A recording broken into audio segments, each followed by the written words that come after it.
What's going on, YouTube? Alex back with another video. Look, I know I've been away for a long time. I'm sorry about that. As you can see here, I got my beard and stuff like that. I'm over here working as hard as I possibly can, kind of working out the details on my strategy, really redefining what I think cryptocurrency is in general. This new DeFi space is kind of changing the game for everybody. Being that I've been gone for a long time, keep in mind I'm also in the moving process, so I'm moving to a different place. So this is just like really hectic for me to put out, to put out videos and everything like that. So I'm gonna make it up to you guys in this video here. I'm gonna do something I've never done before. I'm gonna accidentally upload basically one of my live Q&As from yesterday, so you guys can get caught up to what's going on in DeFi, get caught up to what's going on in cryptocurrency. You can see like a little sneak preview. It's going to basically be a live Q&A. We had about 40 people from my group. You guys know about my course, The Fundamental Secrets. If you do want to apply for it, I'll leave the link in the description below. But yeah, let me stop talking. In that video, again, I dive really deep into all the things I'm doing with this new DeFi. That's liquidity protocols, everything like that. Mining free money with stable coins with my savings, et cetera, et cetera. So definitely stay tuned. It's going to be a lengthy one. It's going to be like 2 hours and a half because that's how long my live Q&As are. I believe the live Q&A thing that I've recently made for the course is probably the smartest thing I've ever done, because these people are getting tailored help. So, they're going to be asking me questions, and a lot of the questions you guys would probably ask me the same. So you'll get a chance to hear, my answers on these specific areas as going around in cryptocurrency and stuff like that. But yeah, before I get off this, guys, if you don't see my videos, follow me on Instagram. I'm constantly uploading because it's just so much easier for me to just sit here and, pop up my phone and just talk on my Snap or something like that. I call it Snap, but the story, you know what I'm talking about. But yeah, that's it for me. Go get a haircut now. I gotta go shave or something like that. Keep watching for the live Q&A. Thanks, guys. Thanks for staying on my YouTube channel and not just cutting me out when I'm messing up a little bit. I promise next month I'm gonna upload a lot more videos. So stay tuned. Catch you guys on the other side. Record on this computer.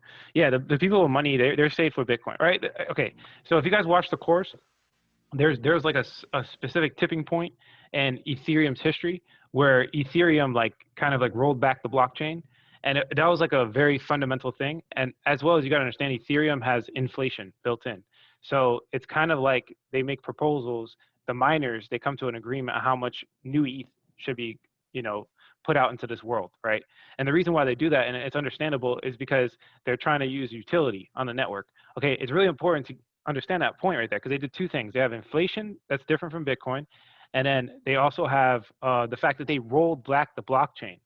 And it was a very fundamental thing, because the reason why they rolled it back is because someone hacked ABC, right? Some smart contract. They hacked the smart contract, perfectly legal when it comes to at least Ethereum's rules. Code, they say code is law. So the code had a problem with it, and somebody exploited it. If code's law, then it should be the right thing to do, right? And they rolled back the blockchain. This is where Ethereum Classic came, and that big important part right there. That's so important because they've never really rolled back Bitcoin. Bitcoin's been doing what it said it was supposed to do since its inception. There's been very small, slight problems, but other than that, people have ridiculous faith in Bitcoin. I can't really say the same. My faith in Bitcoin will never be the same as Ethereum, just because they're just too experimental. Bitcoin's just doing what it's done since the beginning, and it's never had a problem. And if there was going to be a hack, it would have already happened, because the hashing power is only increasing.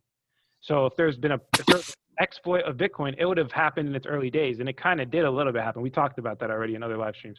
But Ethereum is just making gamble after gamble after gamble, and we don't know for sure. So when it comes to Bitcoin, I think it's the market mover. I think things are always going to follow Bitcoin, and generally, maybe at least for now, I think it's going to follow it's not going to decouple from altcoins. I don't think that's a thing, at least right now.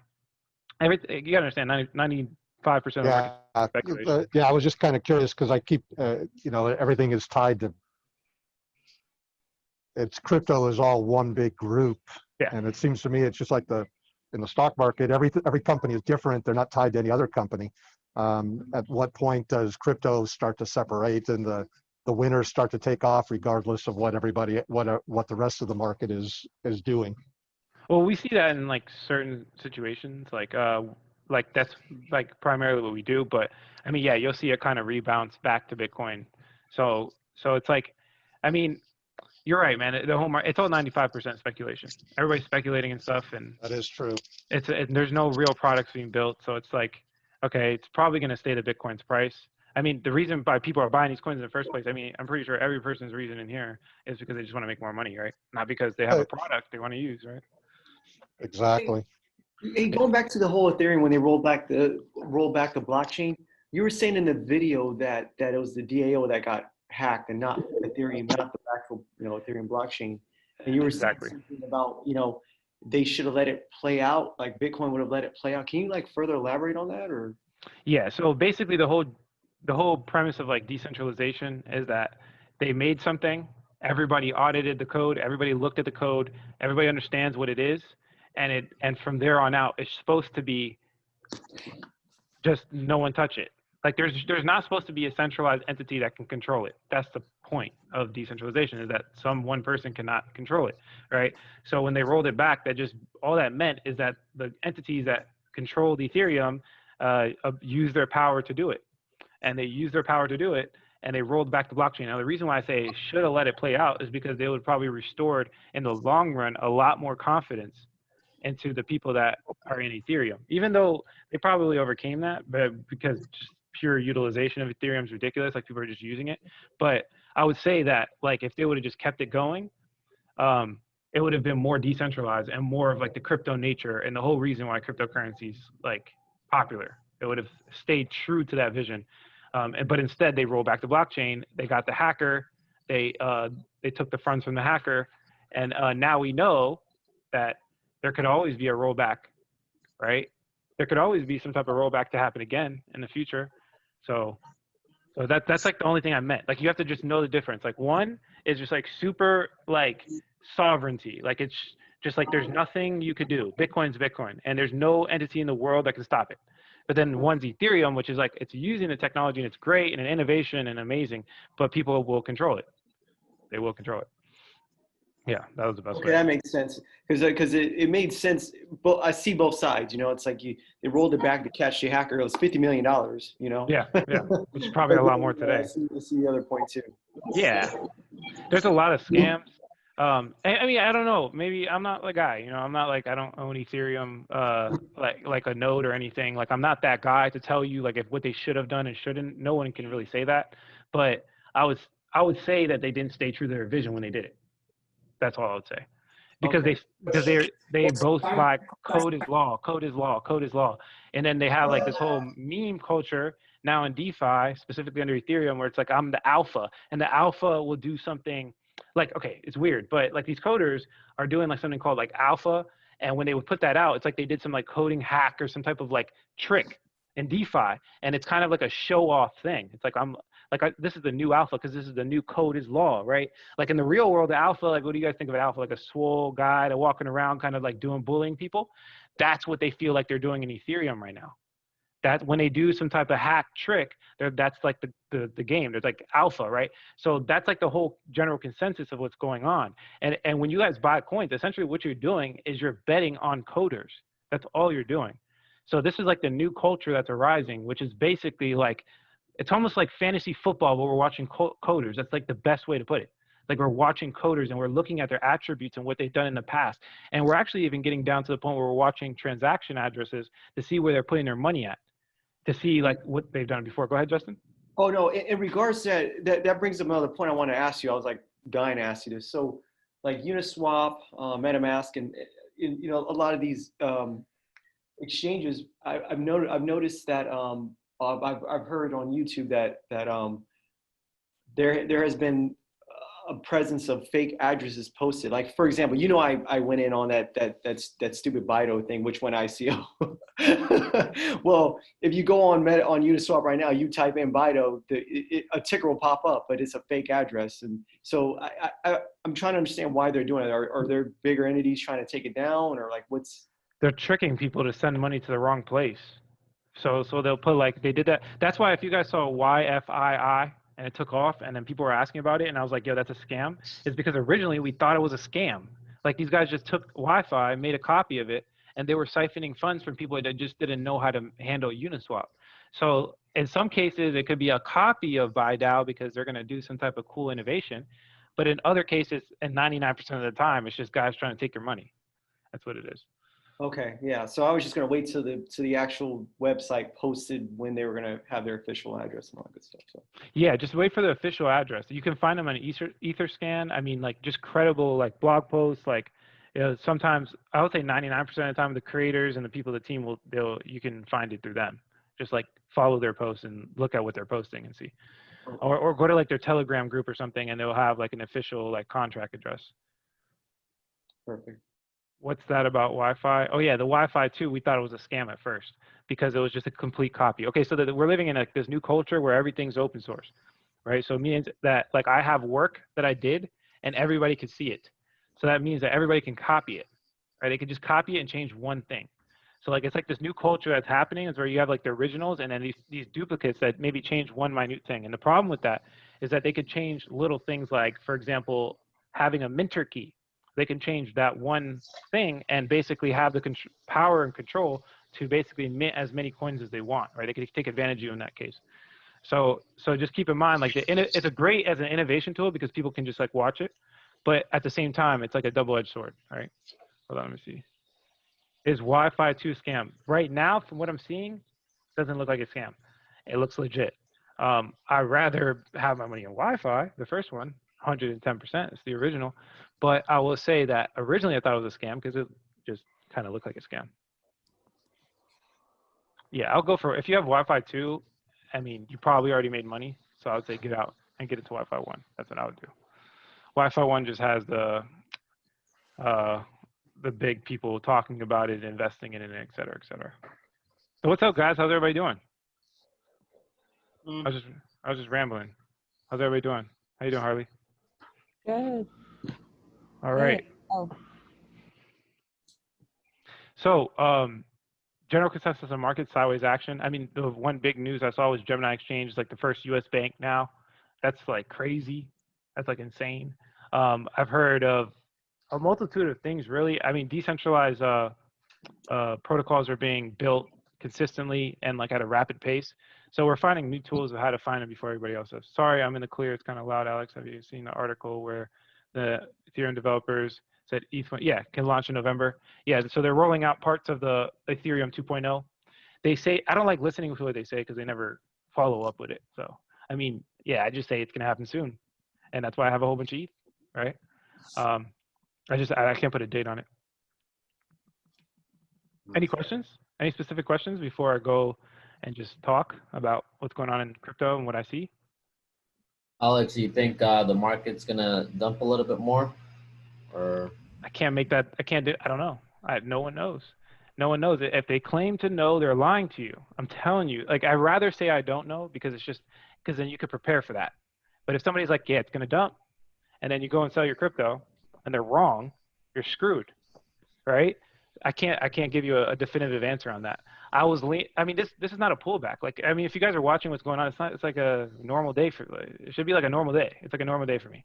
I mean, Bitcoin went up like 1%, and then like Ethereum dropped like 5%. That's a normal day. That's like pretty average. It's like sideways action for me at least. So I would say I don't know. But bringing it back to what I told you guys before, Bitcoin's following the 200-day moving average pretty good. Like it hasn't broke past that, right? And I'm short-term more bullish than I am bearish. I would say that. Any other questions? You know why it dropped yesterday? Just normal stuff. Again, like I said, I don't consider it a drop. I mean, it's like a small drop. It's like, yeah, a small drop. It's like some people taking profits. Maybe I don't know. Like it's so small. Like anyone, like one person could do this drop. Like this drop that happened, like one person could do that. That's how small this market is. So like if it would have been like Sean, if you would have saw like a 30-40% drop, I would have been like, okay, we need to figure out and get to the bottom of this. Yeah. But it was like, you know what I mean? But like maybe, okay, so when it comes to the DeFi tokens, you guys gotta understand that those will get dumped. That's why we don't tell you to buy them. We tell you to farm them. And there's only select few that will tell you to buy, like Wi-Fi, and et cetera, et cetera. We've talked about the coins, right? But now the reason why we don't tell you to buy them is because they're credited free tokens. They're free money, right? And with free money, you will get dumped on. So looking at the markets today, a lot of people were saying, why are the markets dipping? If you look at Ethereum, it's only down like 3-4%. If you look at Bitcoin, it's like, I think it's up 1%. So what are you looking at? You're probably looking at your altcoins that are getting dumped right now, right? From people with a lot of money that are down double digits. That's what it's probably happening. That's why we don't buy them most of the time. And if we do, it's very selective, very, very selective. Sense. So that's probably a good reason. Just credit coins getting dumped. That's a good reason. But yeah, any other questions before I jump into some what's going on with you guys? I'll show you guys my whole. I know I've been posted that video with the stable coins and stuff. I'll show you guys what I'm doing. I'll show you my goals. I'll show you why I'm doing it and how it's relative to my investment portfolio. Because this is not investing for me. It's more of like a safe for me. And I'll show you why. But any other questions you want me to jump into? Just really, really quick. This is more of a technical for the actual course. I noticed that your last recording on the 9th, I didn't see it in there. Do you know when you're going to be able to put that one? Because you went over some really good stuff, even the one before too. But you always go over good stuff. But those a certain point I wanted to kind of talking about the live Q&A. Yeah, the live Q&A. Yeah. For the 9th. Yeah. So I actually made an oopsie. I recorded it, but my computer didn't have enough memory. So I cut out like half of the live Q&A, wasn't able to like download on the computer. So I can upload. I just like was resentful. I was like, I got a little mad. So I was like, you know what, I'm not gonna post it unless people ask about it. But if you guys want, I could post a half if you want. I could do that. Yeah, no problem. No, thank you. I'll go to the screen recordings. I'll grab it. I have like the half piece, but it like cuts off at the end. So I just didn't want to post like something where like I give some information and then follow up at the end, and then like they can't get the ending information. So I mean, I'll do it, I guess, if you guys want me to. Okay, did you say the IRS put a bounty up for anyone to break Monero any coins? Oh, I haven't heard. Oh, interesting. I haven't heard of that, but I don't see why they can't already break Monero. It's not completely private from what I've heard. That's interesting. Was that you, Harley? Yeah, that was you. Where'd you read that? If you just type in IRS and privacy coins, it should pop up. I'm on DuckDuckGo, I think. So I don't know. Oh no, this is Google. Yeah. And other reputable YouTubers reporting on it as well. I think Ivan on Tech and a few others brought up the article. Interesting. Yeah, I don't know. They're offering $625,000, which to me is kind of like you're not even gonna get a good hacker. Yeah. Kind of they can keep it for themselves. Not to mention, you could get a hitman for around $9K on the dark web. Is it worth it? Mess up somebody's business, like. But I mean, it doesn't. Observation. See, that's a problem with this stuff. It doesn't make sense because, I mean, I don't know too much about Monero on a technical level, but if somebody tried to do that with any other coin, it's like, okay, you're putting up $1 million or $500,000 to hack something that's worth billions of dollars to hack. Like, I think it costs. Like, the reason why Bitcoin's so secure is because it actually costs more than the total market capitalization to hack it. So it's like, that sounds to me like they just don't know what they're doing. They just have no idea what they're doing. It sounds kind of like they're just grasping at straws. Is that the phrase? It sounds weak when I read that. Yeah, it's $625,000 to hack a multi-billion-dollar entity that's basically like 2% of the whole entire dark web transactions. Mm-hmm. That doesn't make sense. It doesn't make sense at all. Maybe it was that doesn't make sense. That's not well, something. I'm glad to hear you say that because that's what I was thinking, and I'm like, I don't know anything, so. I guess it's because I haven't read into it, so I can't really like super comment. But Sure. Initial payment of. Okay, so it's like I think they're just trying to not. I don't think they're trying to like hack it, but maybe they're trying to just trace it. Like trace transactions. I mean, but that's essentially hacking its technology. If you could trace it, because it's supposed to be untraceable, right? I don't know. It was for that and for Bitcoin's Lightning Network, so not just Monero. So it seems like they're waking up a little bit, huh? Yep. They're waking up. Yeah, Bitcoin's supposed to be really easy to trace. I guess Bitcoin's Lightning Network is not. All right, we're getting some people in here. So what's up? You guys got any other questions about anything else? So when are we gonna have that 100K party? Are you guys down for it? Definitely down for it. Date, just don't know. They got permission to be a part of the EU Bank. Yeah, Tezos is really cool. David D thinks it's fundamentally flawed. Now that I'm doing research into like DeFi, yeah, I think it's probably fundamentally flawed. The way it's made, the consensus mechanism, and how the proposals work are nothing compared to like what's coming out now. So I would say like Tezos is kind of like an outdated DeFi project. So it kind of feels like to me, but it's solid. Has a lot of lack of value. A lot of people have contributed to Tezos, and its ecosystem is phenomenal. So I don't see it dumping. I just see it losing its position maybe in like 2 years, 3 years, or something like that. On the top, I think it's what, top 10 or top 20. Right. Alex, I have a quick question. What's up, Sean? Who are some other credible crypto YouTubers that you recommend?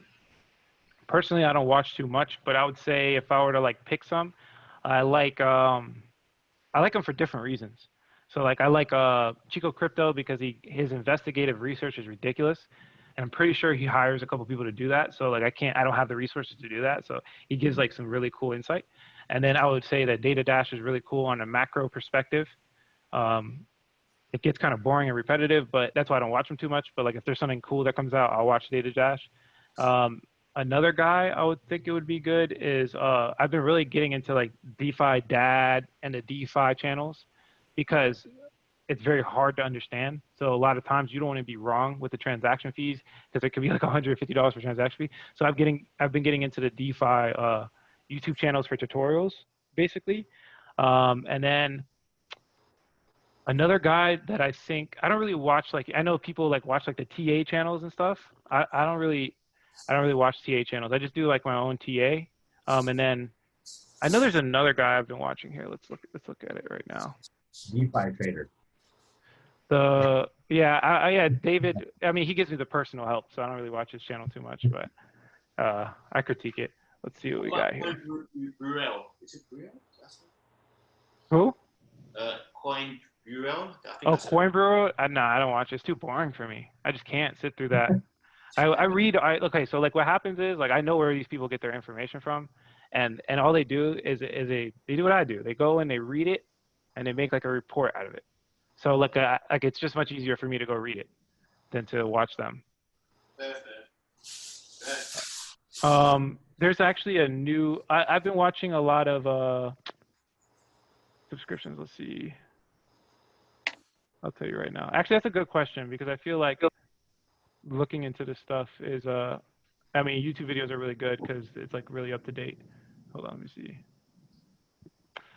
DeFi Weekly is a good one that I've been watching because they got some good podcasts and they've been getting some like really good. That's okay. There you go. That's a good way to put it. It's not one individual channel, but it's when they interview top CEOs and the whoever's channel that is. I'll watch their videos. I like listening to guys that don't have a YouTube channel, but they're very smart and rich. I'll listen to them, like the CEOs and stuff. And DeFi Weekly's been really good at that, from what I've seen recently, at least. Alex, is there anyone that you listen to that helps you with making sure you're not in an echo chamber? Oh, I mean, the internet is an echo chamber, right? People kind of just regurgitating everything. Like I said, like when I wake up, there's not like one YouTuber or one person that I follow. It's usually like a combination of things. Oh, another guy, Box Mining. Box Mining is really smart. Write that down. Is that what you meant by echo chamber? No, it just meant like you're only listening to people who support your views as opposed to some people who well thought out and keeping you balanced. No, I think you're right. I think you should have balanced perspective. Not necessarily. I would say Chico Crypto doesn't really hold my views, maybe. And then there's one other maximalist, Bitcoin maximalist, that has a really good perspective, but he's also boring. It's the guy that puts like the super crazy thumbnails with him, like with like a sword. I forgot his name. But here, let me just look through my subscriptions. I'll start naming out people that I remember as credible. Subscriptions. Let's see what we got here. Yeah. I got you guys. Yes. I watch YouTube for like other niches that doesn't have to do anything with crypto. I'll say that because like I don't know too much about other things. Yeah, I can't really find anybody right now. I watch Crypto Casey. I've heard of him. I don't watch him. I watch Ivan on Tech sometimes. He's cool. Yeah. I kind of like TMI just because he's kind of negative on a lot of the alts, and it just it makes me think at least, you know. Yeah. So. Oh, sorry, it wasn't DeFi Weekly. It's called Bankless, but that is Oh, DeFi. I love them. Yeah. Yeah, that is DeFi Weekly. Bankless is really good. Tone Vase. I used to watch him for exactly what you just said, to just kind of get a different perspective because he's like a super Bitcoin maximalist. Yeah. And then there's one other guy that I will watch because I feel like he just like for the information that the amount of time that he makes these videos, like you get a lot of information. Sunny Decree. He makes like small little videos, like 10-minute videos, but like every time he makes one, it's like I feel like it's packed with information. It's not really like fluff. You know what I mean? Sunny Decree is a good one. But yeah, that's about it. I usually watch channels from like other people that have nothing to do with crypto. Like what channels? Like I used to watch Grant Cardone's, but he just throws too much information, and it gets annoying sometimes. I watch Alex Becker a lot. He's really smart. Gary V's, I feel like that's just like entertainment at this point, but it's really cool. Meet Kevin's pretty, because I'm starting to get a little bit up on real estate, and he's like a really good real estate guy. So I'm just like learning a little stuff from them. But you guys understand that I watch YouTube primarily sometimes for different reasons. I watch it for like how to like make better YouTube videos like 90% of the time. So just keep that in mind. Yeah, I don't watch that much YouTube, but yeah, if I were, that would usually be the people. You guys heard of Meet Kevin, right? Yeah. He's cool. Yeah. Yeah, he's smart. All right, yeah. So any other questions? We can keep talking about YouTube if you guys want. Did I get no, not in the chat. Any other questions about anything else? They're still trolling that fake Instagram account of yours on Instagram, Alex. Yeah, I mean, yeah, people were making like fake Instagrams. I tried to like spread the message to as many people as I can, and yeah, there's nothing I can do about it. I guess imitation is the best form of flattery, right? There's nothing I can really do. But yeah, just be careful. If I message you and ask you for your money, or I tell you to put your money on some weird exchange, it's not me. Not me, I promise.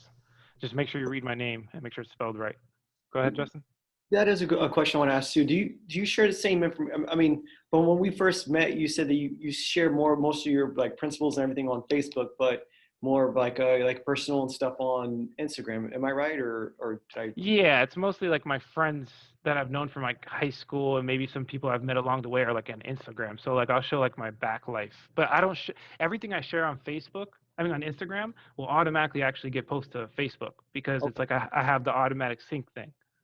Oh, okay, perfect. Yeah, I mean, as long as I have Facebook, I'm good to go.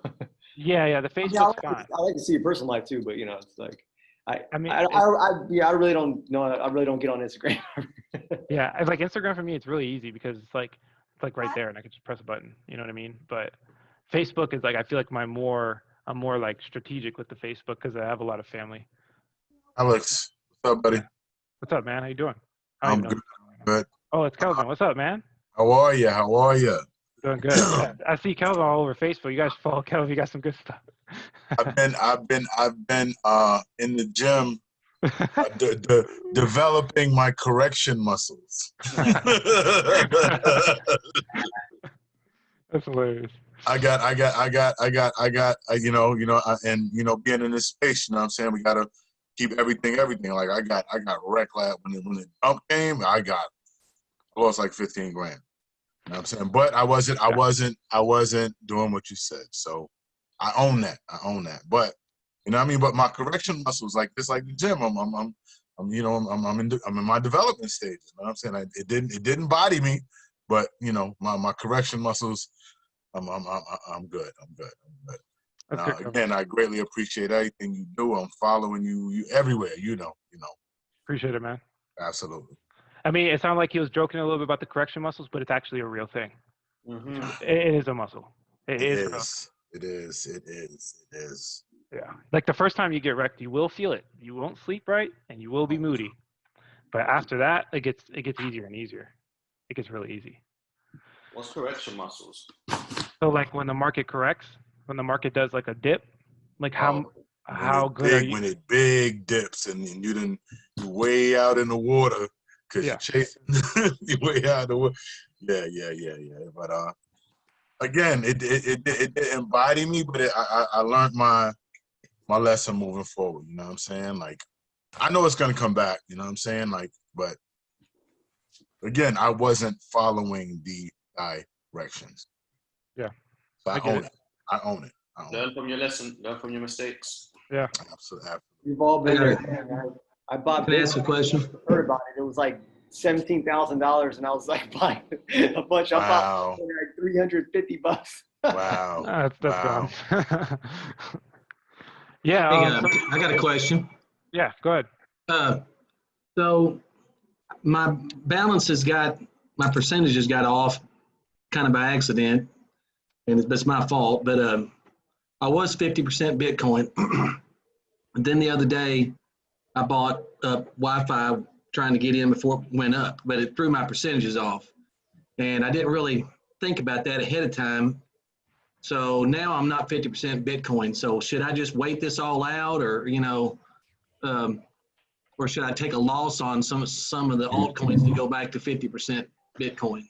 Okay. Yeah. So first thing, I just answer that. No, don't do what is favorable to your portfolio and your decisions. So like nothing I say will be a line in the sand. You guys have to understand that this is just model things that you have to like model your portfolio, but it will change. If you use your Bitcoin to buy crypto, no, don't get out just to make the percentages the same. Like don't do that.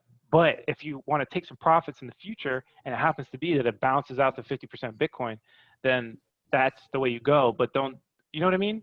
Have a better reason of selling the altcoins. If that makes sense. Okay. Yeah. These are just models. Markets don't move in straight lines. They do have ebbs and flows. Yeah, these are just models, right? Everything I say is just models. The only thing that's like real reality is like exactly the coins I'm buying. That's like real. But everything else is subject to change. So don't take anything anybody says on the internet very seriously. This is one of the reasons why these live Q&As are really good and the Facebook's really good, is because you guys get the whole perspective, right? You get the whole perspective and not just an image or a video on the internet, right? So just understand that in general, that's a really good like marker that nothing's definite. Nothing's definite. Somebody would say something on the internet and you take it like, I used to do that. I used to take it with me for years, and it's one of the biggest reasons that held me back, right? So don't take anything definite. I got a quick question. Go ahead. I'm kind of sort of big on Celsius. Like, I wish I would have got in. Okay, so like my credit, like Chase will tell you, that's my buddy. You know what I'm saying? Like, and I have like extensive, like really big lines of credit on my credit cards, and you can buy crypto with credit cards. So that was one of the platforms where I was able to buy, and then I was transferring over to Kraken and back to the base, and you know what I'm saying, so you can borrow 50% of your holdings. You know what I'm saying? So if you're holding long term, you know what I'm saying, and say if you got 40 grand tied up. Yeah. So you can borrow 20, put that 20 in the stable coins, and it's still kind of sort of like saving, because the interest rates on the loans on crypto, because they're so secure, because you're borrowing 50% of what you got going on. I get what you're saying. You know what I'm saying? So just thoughts on that for I would say like that's like the new thing. Like it's called lending, and they have like Aave. They have a whole bunch of platforms doing it. But yeah, as long as your ratio is very small, so as long as you don't take out too much against what you're borrowing from, it's okay. It's like, but like remember, there's always the chance of impermanent loss and liquidation. Right. But and that is the same in the smart contracts, like the video you put up earlier. So say if you borrow 20%, say if you borrow 50%, against 40. So you're going to get 20K in crypto. Mhm. And you can go and put that in stable coins and then get the returns that you were saying potentially. That's a good look, because if you're getting those, that's my personal perspective. I don't know. I'm asking a question. Yeah, so yeah, that's what some people do. So I'll show you guys like some ninja tactics, like with the borrowing, that you can potentially do. But just understand that every time you borrow, there's risk implied. So it just depends on what you're borrowing from. Are you borrowing from USD, or are you borrowing from a volatile coin? Absolutely. Right? If you're borrowing from a volatile coin, understand there's chance of liquidation. If the coin drops, if the coin drops comparative to the USD value, no, the other way around. If the coin increases, it'll be harder for you to pay it back. Gotcha. Yeah, it's the other way around. So if you borrow a stable coin from, like, for example, Bitcoin, and Bitcoin jumps up 50%, then it's going to be harder for you to pay that back because Bitcoin's worth more money. Right. Yeah, so just understand that. But you still get the upside potential of Bitcoin because you still own the Bitcoin. It's hard to explain, but just understand that every little trick you guys do, there's always going to be implied risk. There's always going to be some type of risk. Every time you do something on crypto, there's always risk. Absolutely. Right? Every platform you use. Yeah. So just understand. So I'll show you some arbitrage techniques. I don't specifically use Celsius or Aave, but I could show you what I'm doing. I could show you like different ways. From what I know, like right now when it comes to borrowing, the most lucrative platform is Cream. Okay. Yes. And I'll show you trying to and Chase like help me get into the MetaMask and the Uniswap, because I'm not a techno dude. Like, I'm 51 years old. I'm an old school street dude. I'm still trying to figure all of this stuff out. You know what I'm saying? But so you know, he helped me get into the MetaMask and the Uniswap, and that's what I'm navigating right now. I was in the Celsius because I could buy the crypto with my credit card. Hold on, princess. My daughter, Jesus, she's screaming. So like again, the techie part, trying to follow David. Oh, this my head's about to blow up sometime. And but I'm gonna figure it out. This is what, you know. This is what we do. This is why we in the course. You know what I mean? To figure this thing out. Yeah, I mean, have you gone through the 33 videos of the DeFi? No. Yeah, just go through it in your own time. You don't have to do it right away. So, I understand. And another thing is trying to navigate the platform, the course platform, because I can get to the Q&As. Are they in the Q&As? No, so or is it something new? It's a new section. So if you look at the 10 weeks, all the way at the bottom is a new DeFi section. Okay. Yeah. Because I run a trucking company and I do real estate. So I'm in the office at 5 o'clock in the morning every morning. So okay. Yeah, I'll be on that. Thank you. I didn't know that was there. Yeah, no problem. I mean, that's why we have this Q&A, so I could run you through a little tutorial. And this is my first Q&A. I mean, you made it. But yeah, so yeah, the technical thing, I mean, there's obviously going to always be hurdles. There's going to be David throwing coins and me throwing coins, and then maybe you're not up to date and you want to get in the coin because we're buying it now and you can't watch the 33 videos. Like, I get it. You know what I mean? But once you do it one time and you understand the fundamental concepts, everything becomes really easy, because all the UXI, basically the interfaces, they're going to be different, but the functionality is the same. Okay. So you just got to learn fundamentally what they are, and then it'll start to connect the pieces of the puzzle together. Absolutely. Yeah, somebody just asked a question in the chat. I got some fiat on Coinbase, not sure to get into ETH or Bitcoin. I would like to go for more undervalued altcoins. I was up to buy wrapped NXM. Okay, I would stay away from NXM. Okay, stay away from it. I know David called it, and he kind of retracted his offer a little bit because of what they did. They basically it was insane, like what these guys are doing, man. It's ridiculous. If you're not keeping up with it, it's hard. That's why we're constantly either changing our decision or throwing these all these articles. So basically what happened is they were working on the code for wrapped NXM. Okay, they were working on the code for it. Okay, and while they were working on the code for it, remember I told you guys every project's open source. So some smart, they call them alpha dudes, some smart dudes, they actually found the code and they were mining the wrapped NXM before anybody even knew that it was a thing. They were mining it like a couple months early, and they mined like 70% of it or 60, some crazy massive number. So right now the reason why the price is dropping so much is because they're getting dumped on. People are getting dumped on. So I wouldn't buy wrapped NXM. Maybe you want to mine it if you want. Don't buy it. Don't buy any DeFi. I mean, there's select few that you'll buy. Like there's select few. We'll tell you because there's like specific reasons. But for the most part, the DeFi coins, they're free credit coins that will get dumped. Nobody cares about the governance protocols. That's what they're made for. Oh, I can have governance and make a decision. Oh, but you only have $2,000 in it, and the person that makes the real decision has $2 million in it. So like it's kind of like funny money, but at the same time they have real use case. So it's hard to figure out what's going on right now. Basically, that's the best way to put it. But I would say for a fact, historically they dump them. Yeah. Somebody else was gonna say something. Yeah, Alex. By NXM, do you mean the NXM, or do you mean the other coin that David was talking about, the safe token? It's the WNXM, right? WNXM. Okay. Yeah. What do you think of the safe token? Is that for the insurance policies? Yeah. I mean, I've heard it's 50-50 on it. I think I'm a little bit too late on it. Did you buy any? I did and lost. Yeah, I bought it right after David's call. I think they're combined. and Am I getting it mixed up? I think I'm getting it mixed up. I think I just talked about safe token. Here, this is so new. This happened like 3 hours ago, like 4 hours ago, right? What were you saying?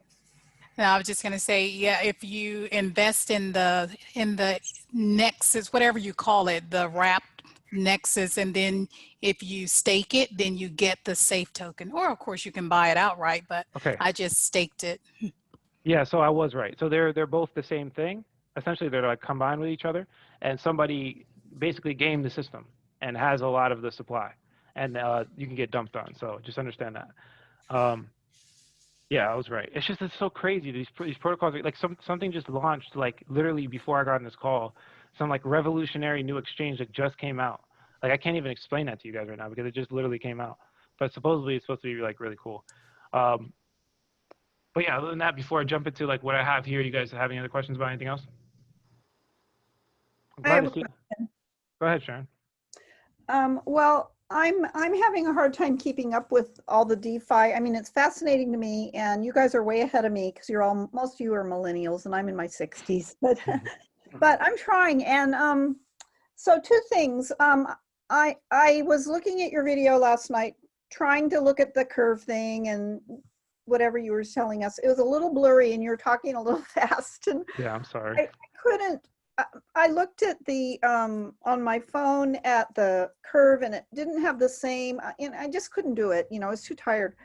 I am interested in trying that. I almost feel like I need someone to sit here with me and guide me through it, and so that's another thing. I am going to be looking for someone to help me manage this type of stuff, and I think there's a niche there if any of you become really good at it or whatever. But yeah. Because there's a lot of people I know who aren't going to ever be able to wrap their hands around this because they're too old, but they're interested. So that's one thing. Sharon, we'll set up something. I'll help you out, and then I'll also do something here, and we'll talk about whatever you need. Because I know you wanted to do the hedge fund thing. We'll make sure everybody in the group will get access to exactly what Sharon's getting access to here. So we're potentially making a hedge fund potentially. And then like this tailored service could happen to anybody that wants to be involved. I'm looking to click the like button on Sharon's post. I click the like button on Sharon's post. Okay. I promise you guys, I'll help everybody. Go ahead, Sharon. Another thing, I was trying to buy YFI last night, and I have a choice of buying it with Binance BNB or with Bitcoin. And so it says BTC, it says YFI/BNB or YFI/BTC. And one of them is down 13% and one of them is down 7%. Which one do I want? And which percent, what does that percentage mean? I don't know how to interpret that. Do you have BNB coins? I did. I do have some Binance coins. I think I used them all though to buy Wi-Fi. Okay, so the peg, what it means is like the reason why one was down more is because one dropped more compared to Wi-Fi, or the other way around. So Wi-Fi could have dropped more compared to BNB. So like, for example, here's Bitcoin, here's Wi-Fi, right? If Bitcoin goes up and Wi-Fi goes down, there's a certain percentage difference there. Now, if we're in the same situation, but this is BNB, and BNB goes way down, or I'm sorry, Wi-Fi goes way down, BNB goes down with it a little bit, then the percentage will be smaller in a difference. So it's just, which would be a better choice then? The one that's got a higher percentage down? exactly. Okay. Exactly. Because that means that there's more room for profit. So would it be worth it to transfer my Bitcoin into BNB and then buy the Wi-Fi, or does it really not matter? That wouldn't matter. If you were holding the BNB already, and then that percentage difference happened while you were holding the BNB, then it would make sense to buy it with the BNB. Okay. But if you're transferring it to the BNB now, it doesn't matter. There's no difference. If anything, you're losing money on transaction fees. Okay. Yeah. Thank you. No problem. No problem. That was a good question. I was on a tangent, but I lost what I was going to say. I completely forgot. Something about the hedge fund. Oh yeah, the fund. Yeah, people get access to. Everybody will know. We're just trying to legally solve a big loophole. It's hard to make hedge funds. Very hard to make hedge funds. Of course. John, I think you're talking to us. I don't know if it's you talking to us, but sometimes people are muted. If I don't answer you, it's most likely because you're muted. Oh no, I'm sorry. I was hollering my wife over there. Sorry, I had it muted. Okay. I hope you guys don't mind. I'm taking a picture for my Instagram. All right, cool. All right. So I wasn't ready. I didn't get to pose. All right, you want to pose? Everybody want to pose? All right, let's do it. 2 seconds. Ready? 3, 2, 1. You guys are funny. All right. So, any other questions? I actually do. Sorry. Go ahead. I saw it in the picture. I saw your face. Go ahead. Okay. Long story short, I am having a lot of issues putting fiat into any of the exchanges. I'm New York based, and like I've gotten the rejection multiple times from Coinbase Pro. I can't go into Kraken. I can't do Binance in US, and doing all of that, right? So the one that I can legitimately be on is Gemini. And so I'm in, the process of having my money transferred and all that stuff. But because I was looking at a portfolio, the index that you have on the homepage, and it says stronghold that you have about 50% of your USD just in an exchange. Because I don't technically have that option, should I actually divvy up and just get like equal split of what my amount is that I'm willing to invest in, like 50-50, Bitcoin and Ethereum? Or should I just, because I'm just looking at the prices of BTC and ETH right now, and Bitcoin is obviously up a little bit and Ethereum is a little bit down. So I'm just trying to navigate to see what is the best way or what's the most bang for the buck. And then when I can get transferred to the Binance and, just start purchasing via digital assets versus fiat. Okay. All right. So the thing on the dashboard, it's not what's in my account. It's more of like all the USD I have to my name. So like I have 50% of my net worth in crypto. So just to clear that one up. Okay. Also, we're actually hired a developer. The apps should be launching by like this weekend. So you guys will have access to an app, and he's actually fixing that chart for us to make it be able to be seen on mobile, and we're going to get a little bit more in depth of the chart, because I know Elsa, it's hard to like distinguish these specific things. Okay, so just to answer the first part. Now the second part, I would say it's very clear. So like this is how I look at it, right? So I want 50-50 Bitcoin Ethereum. Let's say we want that, and I think I'm answering somebody else's question in the chat as well, right? And I don't have any crypto. So what do I do? Okay, so I look at crypto, I look at Bitcoin, and I look at Ethereum. Okay, if Bitcoin's up today and Ethereum is down today, what are you going to buy? You're going to buy Ethereum, right? But then you're like, dang, but I don't have 50-50. Just wait for the day that Bitcoin drops, right? So just keep your money on the sidelines, buy the dips of the coins that have the dips, but you don't have to necessarily balance it out on a 50-50 ratio. It's just eventually getting there is the goal. So like sometimes Bitcoin would drop and the altcoins would do well. And that day you buy some Bitcoin, right? And then, I mean, personally, it just depends on how you want to get in, but I only buy Bitcoin and Ethereum when I'm entering from fiat. There's never really a time where I'm like, okay, I want to buy this coin, this altcoin B, and then I put my money into altcoins. So it's very easy for me to enter, because I only look at the Bitcoin and Ethereum, because those are like the most historical data, right? So like, again, to answer your question, today I would buy Ethereum, but if Bitcoin dropped compared to Ethereum, I would buy Bitcoin. Got it. Okay, thank you.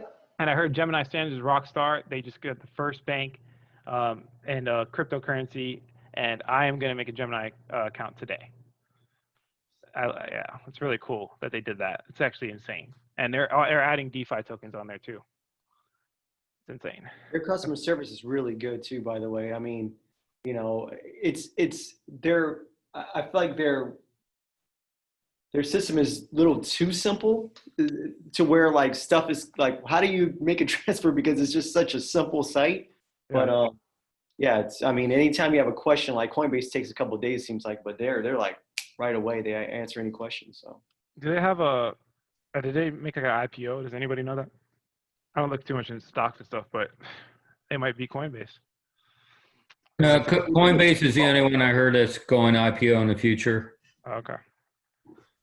All right. Yeah, I'll look into that. If they have an IPO, that may be cool to invest in. Exchanges they're very lucrative. Like the decentralized exchanges are kind of investing in with the liquidity and all that. Any other questions before I jump into what I'm doing? What I've been doing for this past week? yeah, I'm so sorry. Just one last quick question. There's nothing to be sorry about. Go ahead, man. It's a live Q&A. Go ahead. Hey, you know, I'm new to the course and I'm just finishing up week 2 and you know, taking the assessment. You mentioned the DeFi classes at the bottom. I saw it and I was like, oh, you know, go for it. Fundamental rules. Don't skip the course, but go for it. Okay. Go for it, but just like don't get caught up. Like there's like again, like I said, there's no line in the sand. So just go for it. If you need to learn DeFi because you want to buy some DeFi coins, knock it out and then go right back to week 2. But don't just like start jumping around. You know what I mean? Okay.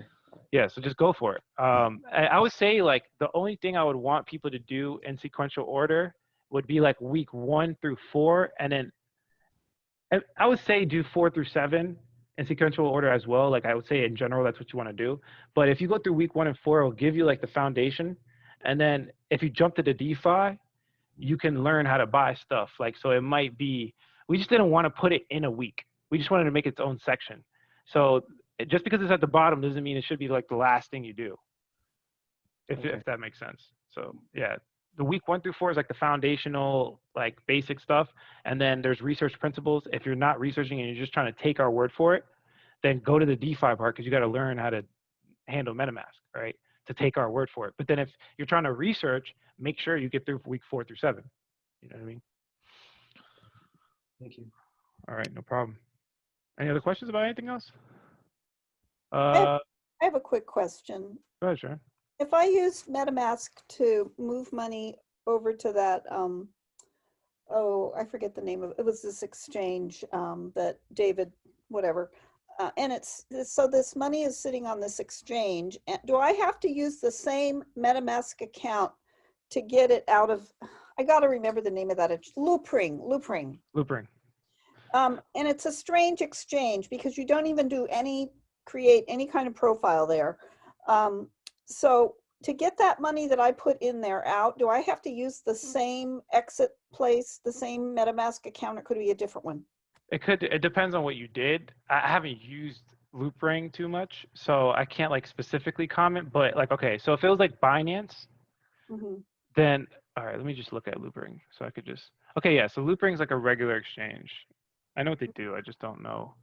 So if you added liquidity, if you added it as liquidity onto one of these exchanges, I don't know if Loopring does that, I'm looking at it right now, but then I would say that you have to use the same, yeah, in that case, if you're adding liquidity, then you would have to use the same MetaMask. Now, if you just sent the money there so you can buy A, B, and C, if you can buy some coins or something like that, then no, you can use any MetaMask to withdraw it. Yeah, this looks like just like a regular exchange. Because I'm afraid to use my MetaMask because I lost the passwords for it, and I'm afraid of, you know, losing. I don't have access to my phrase, so I created a second MetaMask through a different email that I would rather use. Okay, so look, I'm gonna show you guys my private key, but I think there's a way you can get the private key back. And this is like, I have no money in here, so nobody hack me, okay? All right, so look right here, account 2, you can have multiple accounts. So you see I have account 1's where all my stuff is, and then I have just like a random account 2 is $0. So I think you can go into account details. No. Yeah, you could. So you go to account details and you export the private key. So if you lost the private key and you just feel a little bit insecure about that because you lost the account, you can export it right there. I think they asked me though for something that I don't know. But Oh, anyway, okay. Here, I'll click it. Let's see what they do. Okay, so if I export the private key, type in your okay, so you don't know like the regular password to your MetaMask? I don't think I do because the one I tried didn't work. Okay, then at that case, then yeah, use the new account. But if it's liquidity, if you added liquidity, then yeah, I would say find the password and figure out the private key situation, because I don't think you'll be able to withdraw it unless you have that specific account. But I'm pretty sure you were just trying to buy a coin, right? Yeah. I moved like 2 Ethereum over there, so it's just Okay. Somebody said you can look up that password in Windows. Maybe, are you talking about like when you save a password to the browser? I don't know what you're talking about. I'm pretty sure you can't look up the password unless you do that. I had the phrase on a piece of paper and I was in transit and I put it somewhere too carelessly and it wasn't, and I lost it. Oh, it's okay. I mean, as long as you didn't add liquidity. If you did add liquidity, then I would just say like look for it and find it. And I mean, you're accruing interest anyways, and then just make sure you get it eventually. Okay. Thank you. Yeah, no problem. But I'm pretty sure what David was telling you was probably to buy a coin, right? What were you guys doing? Trying to buy a coin? It was when I was trying to buy YFI because I thought that Loopring had it and instead they didn't. So I ended up getting it on Binance. Okay, yeah, so that you're good. Just make a new account and then you can get your money out. Okay. Yes. Thank you. No problem. Any other questions about anything else? All right. You guys want me to show you what I'm doing? Questions, Yes. questions, no questions? All right, cool. Let's jump into it. So, okay, we have a chat question. It says you can look up passwords in Windows. Oh, Link. Okay, should I buy a Link right now? Okay, I'm honestly a little bit turned down about Link, to be honest, because it's just a hype coin at this point, in my opinion, but let's see where it's at. Let's see. Chainlink's number 7 on CoinMarketCap. It's down 7.8% in 7 days. I wouldn't buy Link, to be honest. It's already top 10. Stay away from it. Unless you don't have any, then maybe you want to buy a little bit. I don't know. But I would say maybe just keep your purchase to Link a little bit low. Like, the goal is to find things that are like top 100 that come to top 10. And then once it's top 10, the ship has sailed. And then find the next one, right? And then maybe if you really like the coin and it's in top 10, then you can hold it for long term. Okay. So what am I doing? Okay, so basically, you guys know I have USD, right? And the USD sitting in my bank collecting dust. I have a third of it in actual physical cash. I have a third of it in my bank account.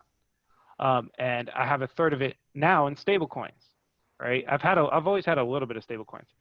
But it's basically collecting dust. And what I've been doing is I've been taking more and more out of like cash in my bank account and putting it into these vaults.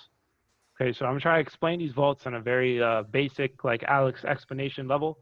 And so you guys can understand what I'm doing.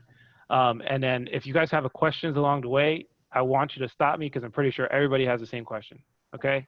So, and then I'll go over some coins that I'm looking to potentially buy and some tools. Like David just dropped a tool that is really cool, and I've been like just recently looking into it. All right, so Yearn.finance, they changed the game. They are probably the most credible DeFi project that ever came out. They had a fair launch. Their CEO is Rockstar, and this guy's crazy. He's doing some crazy stuff, and their products are absolutely amazing. Right? They changed the game for everything. In my opinion, they're just like considered like a top 5 project. Could be potentially like one of the top 3, right? I feel comfortable putting my money into their smart contracts because they've been audited a lot.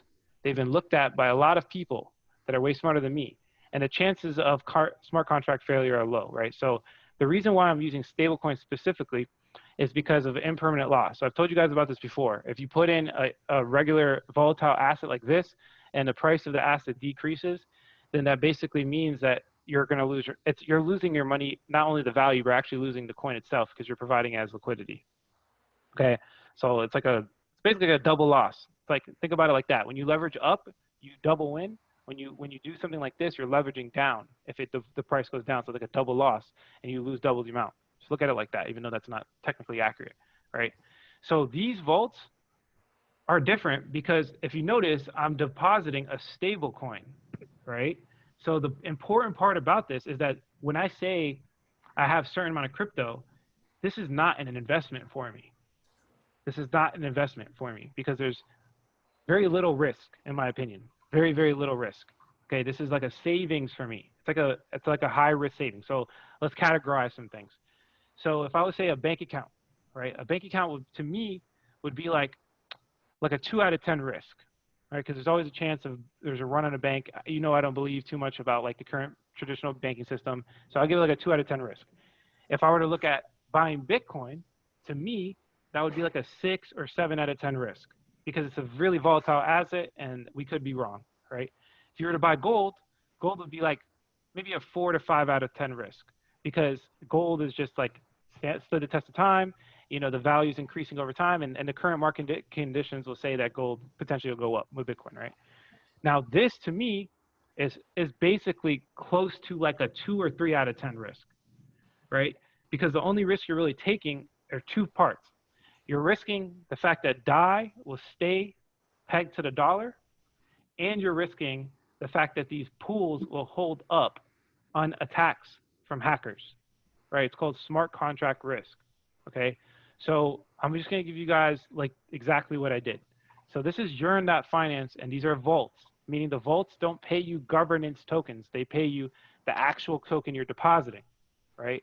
So let's do the first one. So DAI. So I went, I bought some DAI, and I deposited into Yearn.finance right here. And they're basically saying that we're going to have like a 70% or something like that, 40 to 70% APY, right? Which is ridiculous. That's crazy. Some people don't even make that with their investment portfolio, right? So all you do, it's very simple, is just like to give you guys a quick like tutorial, is you put it on your MetaMask, as much DAI as you want. Even though, let's dismiss. Yeah, let me just add my other account. So you put it on your MetaMask, you get the DAI, you can get it from Coinbase, you can get it from any exchange. Like 90% of exchanges have DAI, right? And all you do is very simple. You add a liquidity to the pool. You go to vaults right here, you click DAI stablecoin, and you deposit all, and you get paid in DAI. So you'll see gradually this deposit increase. And right now the APY is like 70%. So if you guys like do the math, that's ridiculous. Or is it 70%? Yeah, 66.97%. Does everybody understand? Go ahead. Sorry, quick question though, because I'm new to MetaMask. So right now I just have like a tiny bit of Ethereum in it, like probably like $50, and I just opened it just to play with it. If I put the DAI into here, like, I mean, how much should I kind of put in Ethereum for because I keep hearing about the gas fees. Like, what would you recommend? Like, say I want to put like 5,000 in here. Like, what? I would just say put like maybe $100 worth of Ethereum. $50 is fine.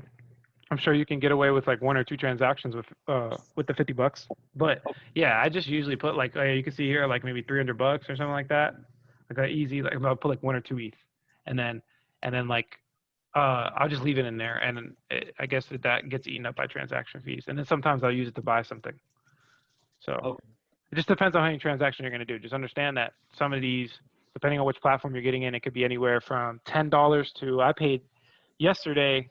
Or 2 days ago, I've spent like, you guys are gonna think I'm crazy. I spent $260 on one transaction. So there's different. It just depends on what you're going for. You just kind of have to never feel know it out. what the fees are. It's just as you make transactions, it just starts eating up the Ethereum. Correct?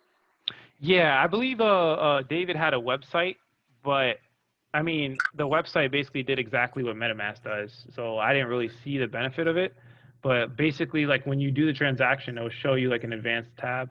I just don't have any money in here, so let's just see if I could do Ether. So if I could deposited 100% Ether, deposits are currently disabled for this vault. Okay. Let's see Wi-Fi. So let's say I deposited Wi-Fi deposit all. Okay, so this comes up right here, and then they have a yeah. So this is not the one I wanted to show you guys because this I'll lose $2.40. Yeah, I can't show it to you. Alex? Yeah, what's up? Yeah, I found something quite useful on reducing gas fee. If you go back to deposit again. Yeah, I know what you're talking about. It's just that they're going to require. The advanced one. Yeah, they're going to require me to do that initial transaction. You know what? I'll just do it. Whatever. Okay. It's only $2. So let's say I do. So basically, this is the first transaction. They're usually really cheap. They're like $2.44 or whatever. And this is basically connecting your smart contract to the vault. Go ahead. Just go to edit, click edit. Oh, you can do that here too. Oh, there you go. Okay, so yeah, And there's the same go feature. go to advanced. Advanced. Go to Yeah. advanced, and then you see the gas limit. Last time last time was very high for like 60,000, and then it reduces to 40,000. It's actually reduced you a lot of money, and it's actually worked. It worked for me like in like 5 minutes. Yeah, so it just depends on like the time you do it. I know you're in another part of the world, so it just depends on what time you do it. And yeah, so like you could look at these and then you could put your GUI accordingly. So like right here, as you can see, there's a big dip off here. This is like 83 GUI. So if you can potentially put, instead of doing a gas price of 100, you could do 83, and it might take a little bit longer, but there's a good chance it can go in. So yeah, it says transaction. This is not accurate, but you could lower your GUI. That's what he's basically trying to tell you guys. He's like, you can edit the GUI according to whatever. Also, a good way of trying to lower fees is trying to do it like late at night, like late when people are sleeping potentially, right? Or whatever the case is. Save a few good dollars actually. Yeah, you could save pretty good money. Like, yeah, I'm a little bit impatient, but yeah, you could save good money if you do it the right way. I know David does all the time. So yeah, you could edit the GUI. So that interface right there, there's another one that will pop up. So that's what I was trying to tell you guys. Is like there's this one, and then you can do the edit in advance, and then there's another one that pops up when you actually do the transfer, and you could also do an advanced. There's an advanced tab there too, and it's the same thing. I just didn't know you could do that with the first one. And then here's just like a simple version. So like you can do slow and lower the GUI, average, fast, and you can save transaction fees like that. And there's a website you could look at it too, but that's like the same thing to me. Okay, back to Yearn Finance. So basically, I'm depositing my US dollars into this vault. I'm not really taking on too much volatility risk, or zero volatility risk, because it's a stable coin. But remember, there's always a chance that the stable coin becomes unstable. So that is a small chance that you're taking, and I would say that chance is very, very small. And then the bigger chance is the smart contract risk. So I'll show you. So this is the first one. It's very easy. Very easy to do. You buy a DAI, you deposit it exactly how I just showed you guys. You deposit 100%, and then you're going to be getting 66.96%.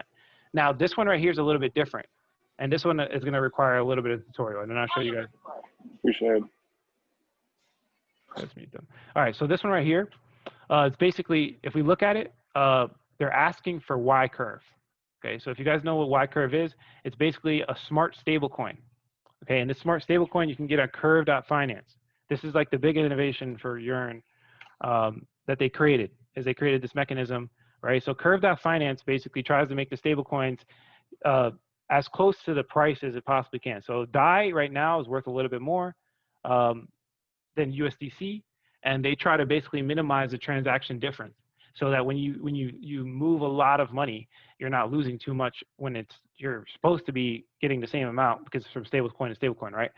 So the way they do that is by providing liquidity, and you could add right here, as you guys can see, this Y pool right here. This is the curve pool. You could add Y DAI, or I'm sorry, you could add DAI, USDC, USDT, or TUSD. Okay, you could add any of these to the pool, and this is what I did. Okay, and they'll give you something called Y curve. So it doesn't matter what you're doing. You can deposit any of these, and you can deposit any amount as well. And you're doing similar. I know the interface sucks, but you're doing basically. You go to deposit right here, you're doing the same thing you're doing in Yearn.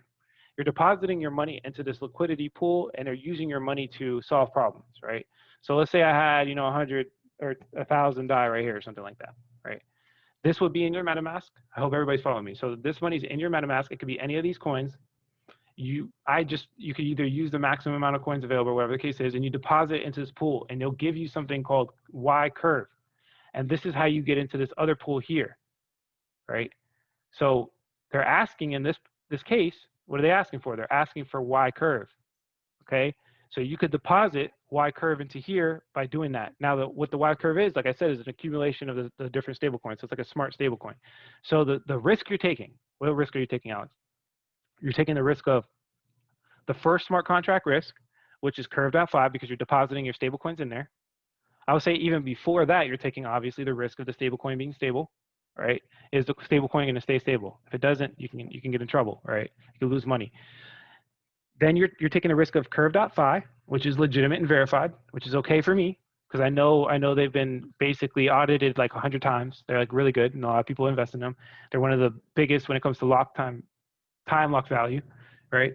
And then you're taking another risk because you're depositing into another smart contract, which is right here. When you deposit into this one, they actually technically give you a YY curve token. So you see how this is Y curve? They give you YY curve, okay? So this is what I did, and I stopped there. So if you look back at what I'm getting, for getting in curve.fi, you get about 1%.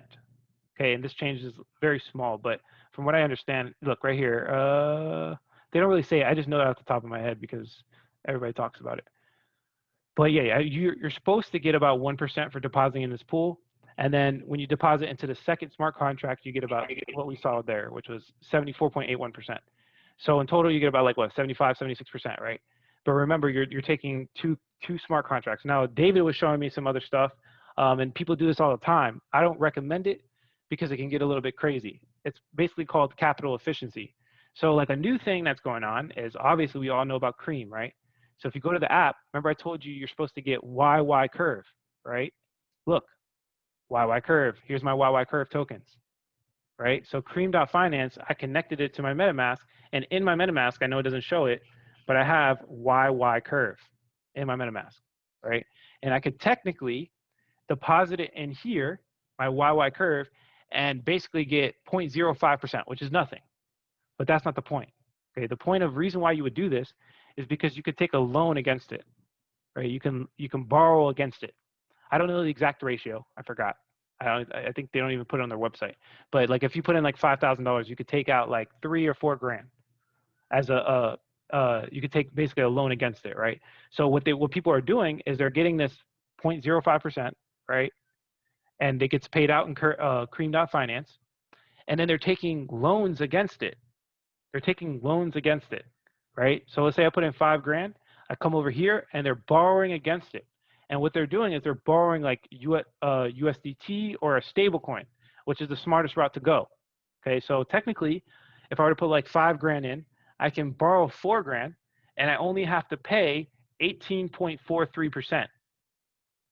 Okay, so you pay 18.4. Why would you do that, Alex? Why would you pay 18.43%?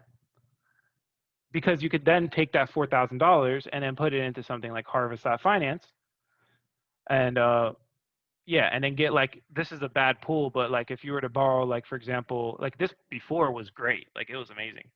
It was like 400%. I made some money off of that. But like if you put into the DAI farm, so if we go back to like, let's go to Cream.finance. If we borrow a DAI, let's see how much. Okay, you can't borrow DAI. Let's go back to, let's see what we can borrow. Let's see what we could do. So USDT is only 28%. Yeah, so this wouldn't be that lucrative, but technically, if you were to borrow 25% APY, do you guys see how I'm doing this? So they're asking for, in this case, 24%, so that wouldn't even be worth it. And then 23%, but things will open up where it'll make it worth it, if that makes sense, guys. Things will open up, and then you can deposit this money. And you can even technically, if you want to, take this Y curve, pay the 15%, put it back into Yearn.finance right here, get more YY curve tokens, right? Take the extra YY curve tokens, come back to Cream.finance, deposit more, borrow against that, and then keep going if you wanted to. But remember, you're taking a ridiculous smart contract risk. That's the only thing about that. You're taking like a lot of smart contract risk. Does that make sense, guys, what I just said? Alex, a question. Yeah. On the Yearn.finance, you have DAI on DAI on one pool and then Y curve on the other pool. Why 2 pools? Why not just put it into DAI?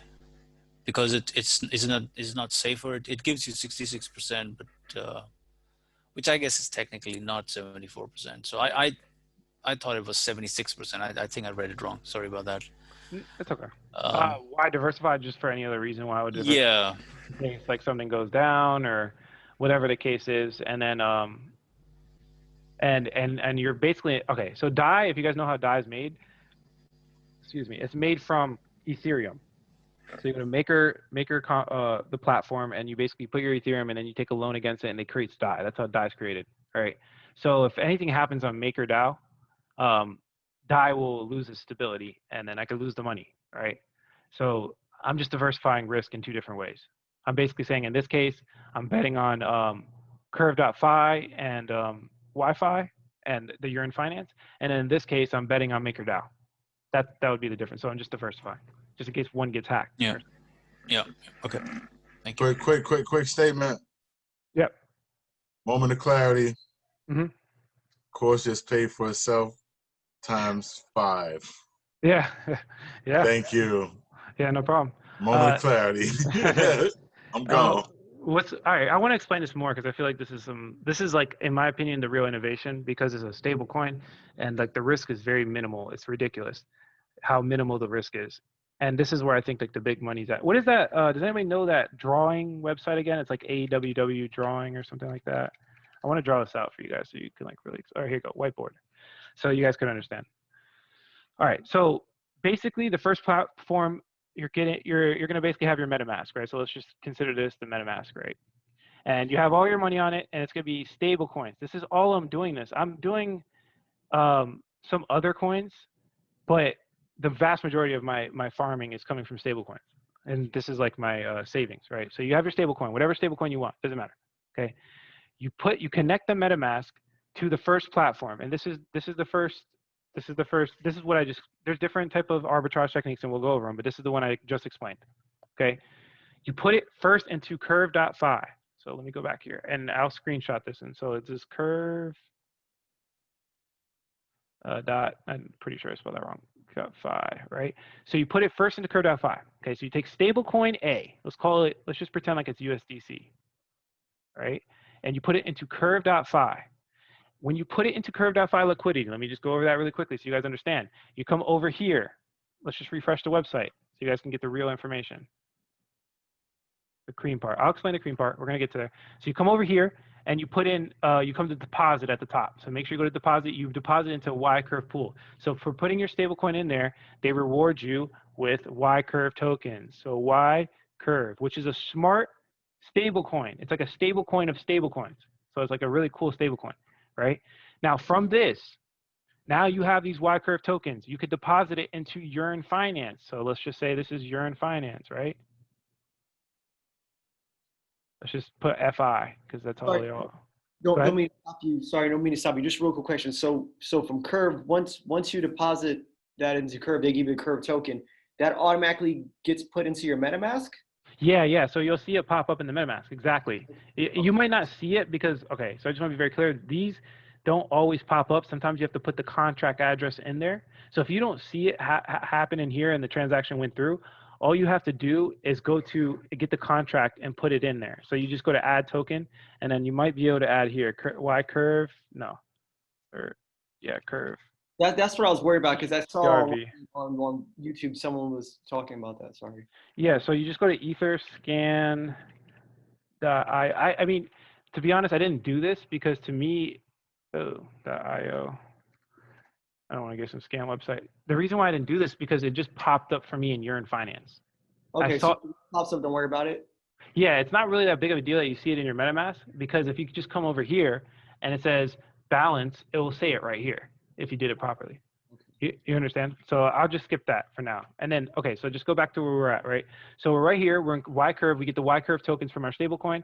Then we go to Urine.finance, okay? And then we deposit the Y Curve. So let's just put like Y. So I'll put like USDC right here. So this is like smart contract 1. That's like risk 1. This is risk 2. And then you get you put the Y Curve in here, CRV. Yeah, that's what it is. And then they give you YYCRV. What's going on here? Y. Let's just scratch that out. YYC. You guys tell I don't do this too much. YYCRV. That's what it gets. That's what you get in your wallet. Now, currently, I stopped there because, in my opinion, that's a lot of risk I'm taking on. And this is a savings account for me, so I'm not trying to get too risky. Now, you could take it further if you wanted to. You can go to cream.finance, right? So it's another smart contract here. And this is called Cream. Right? Now, Cream Okay, this right here, Curve.finance, is making the stablecoin stable. They all have their different attributes. So Curve.fi makes stablecoin stable. Yearn Finance is a robo-advisor. They take your money and they do different things, arbitrage techniques to get yield, okay? The vaults specifically help with the Curve.fi stablecoin, okay? Cream.finance is basically a way to borrow money on your capital. It's kind of like a bank, right? So in Cream.finance, you could deposit your YY curve and borrow against it, okay? And borrowing against it, you have to pay this number here. You could technically, if you want, like add it as liquidity, right? And just leave it there. But there's no point of doing that because you're only getting what YY curve 0.05%. That's absolutely nothing. You're taking on this crazy smart contract risk for only 0.05%. That doesn't make sense. So the only reason you would do this is to borrow against it.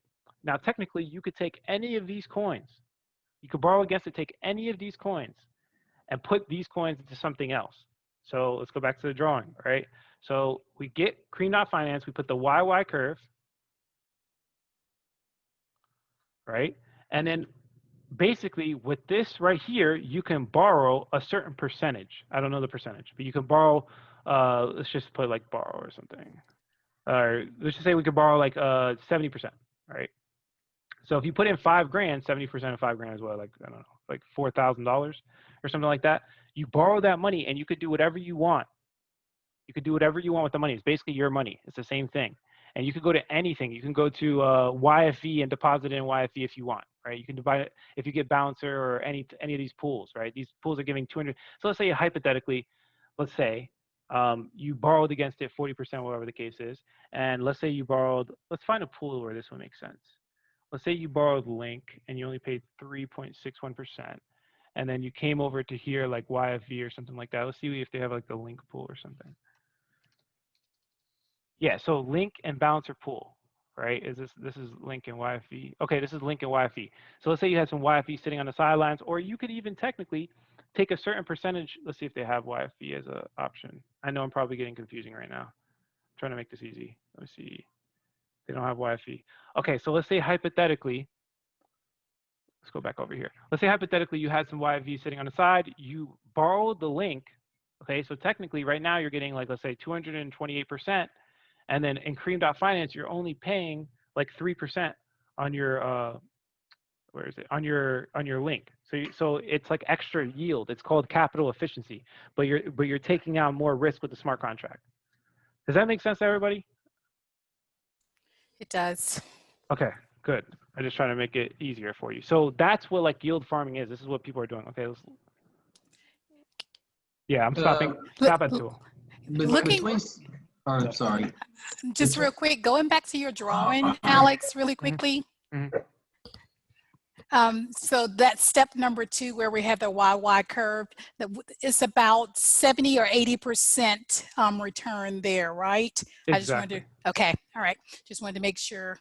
So this is a 1% return, and then this is like a 75% return. Okay, good. Okay. And then if you deposit here, there's like another 0.05%. And then when you take the loan out, and let's say you let's say you lose maybe, I'm just making up numbers at this point, but let's say you borrow, I don't know, USDC. You're losing 28% on the USDC, but then let's say you put it into something else that's yielding 50%. Do you guys see how the profit's made? It's like genius, man. That's pretty cool. That's Hey, pretty between step 2 and 3, so you're doing step 2 on Yearn.finance website. Mm-hmm. Then you go over to Cream.finance, is that right? Yeah, you do. You go to Cream.finance and you deposit the YYV. You have to go through the whole, where you paste in a crypto address and all that, or how do you deposit? So it'll come up like this. You see right here, YYV. Does this look familiar? This is the money that I got from Yearn.finance. So when I deposit it into this LP pool, look, I'm available to deposit. I have no Y curve. And when I deposit it in here, they gave me, look, it's similar, 6,354. It's going to be a little bit different because they're different values. But if we go back to Cream.finance, look, it's similar. So it shows up on there automatically? Exactly. Okay. And then I'll just click this ticker thing on, enable as collateral, and but remember, look, it says be careful. This is subject to asset being seized by liquidation. The liquidation that they're talking about is if you were to deposit like Link, and then Link dropped like a whole bunch, then it would be liquidated. All right. I believe the amount is like if it drops over like 85%, there's chance of liquidation. But we're depositing a stable coin. YY Curve is a stable coin. It's like a stable coin. So there's chance of liquidation because the stable coin can get hacked, the pool can get hacked, and then it loses its stability. But I would say that the chance is low because Urine Finance is pretty legit. Right. Okay. What's Cream.finance, do you have to connect that to your MetaMask wallet too? Yeah, all the platforms like this, you're gonna have to connect to your MetaMask. Okay, because I went through there and connected my Urine.finance, so I just kind of do the same thing on Cream.finance then. Yeah, when any of these websites with a decentralized platform, you'll see a pop up on your MetaMask, and then you just press accept. Okay, thanks. Yeah, no problem. And then, yeah, somebody said in there, I'm going to step 2. How do I pull up the chat? It says, what's the minimum to get? Okay, so the minimum I would recommend for this type of stuff, I'm gonna be honest with you guys, I wouldn't do anything less than like 3 to 5K. I wouldn't do anything less than that. You could if you want to, but the money that you're making is a little bit too slow, and I would recommend just putting it in a crypto or something. This is like my savings. Hey Alex, you were talking earlier about like risk levels, and you were basically comparing this to a bank. Yeah. How would you compare it to like a money market? Because like I got a lot of savings in a money market making like 0.05, and. What do you mean by money market? Like a trading place, or what are you talking about? Well, no, my bank has like a money market account where you make a hire. I guess they make trades and stuff, and then you get paid in like I think it's like 5%. I mean, you don't even own your money. In this case, you do own your money. In this case, you can pull it out anytime you want. I don't know what they're doing. I don't know. I would have to rate it on what they're buying and what they're selling. Okay. And then I would also say that you don't technically own your money, because if they have a money market, that means that they're investing probably the vast majority. I don't know why they call it a money market, because banks do that anyways. I don't know why they're giving you a name of money market, because when you deposit your money in banks, they take your money and invest it. That's part of this disclosure. That's the whole point of it. So I don't know what you mean by specifically money market, but I would say in banks, it's going to be a lower risk, because it's just banks been out for the longest. They're backed by the government, et cetera, et cetera. But in this case, these are smart contracts that are autonomously running by themselves. So you technically do own as long as you own your private keys, you technically do own the money. In a bank's case, you don't. But there's smart contract risk. So I would say that the risk is a little bit higher on this.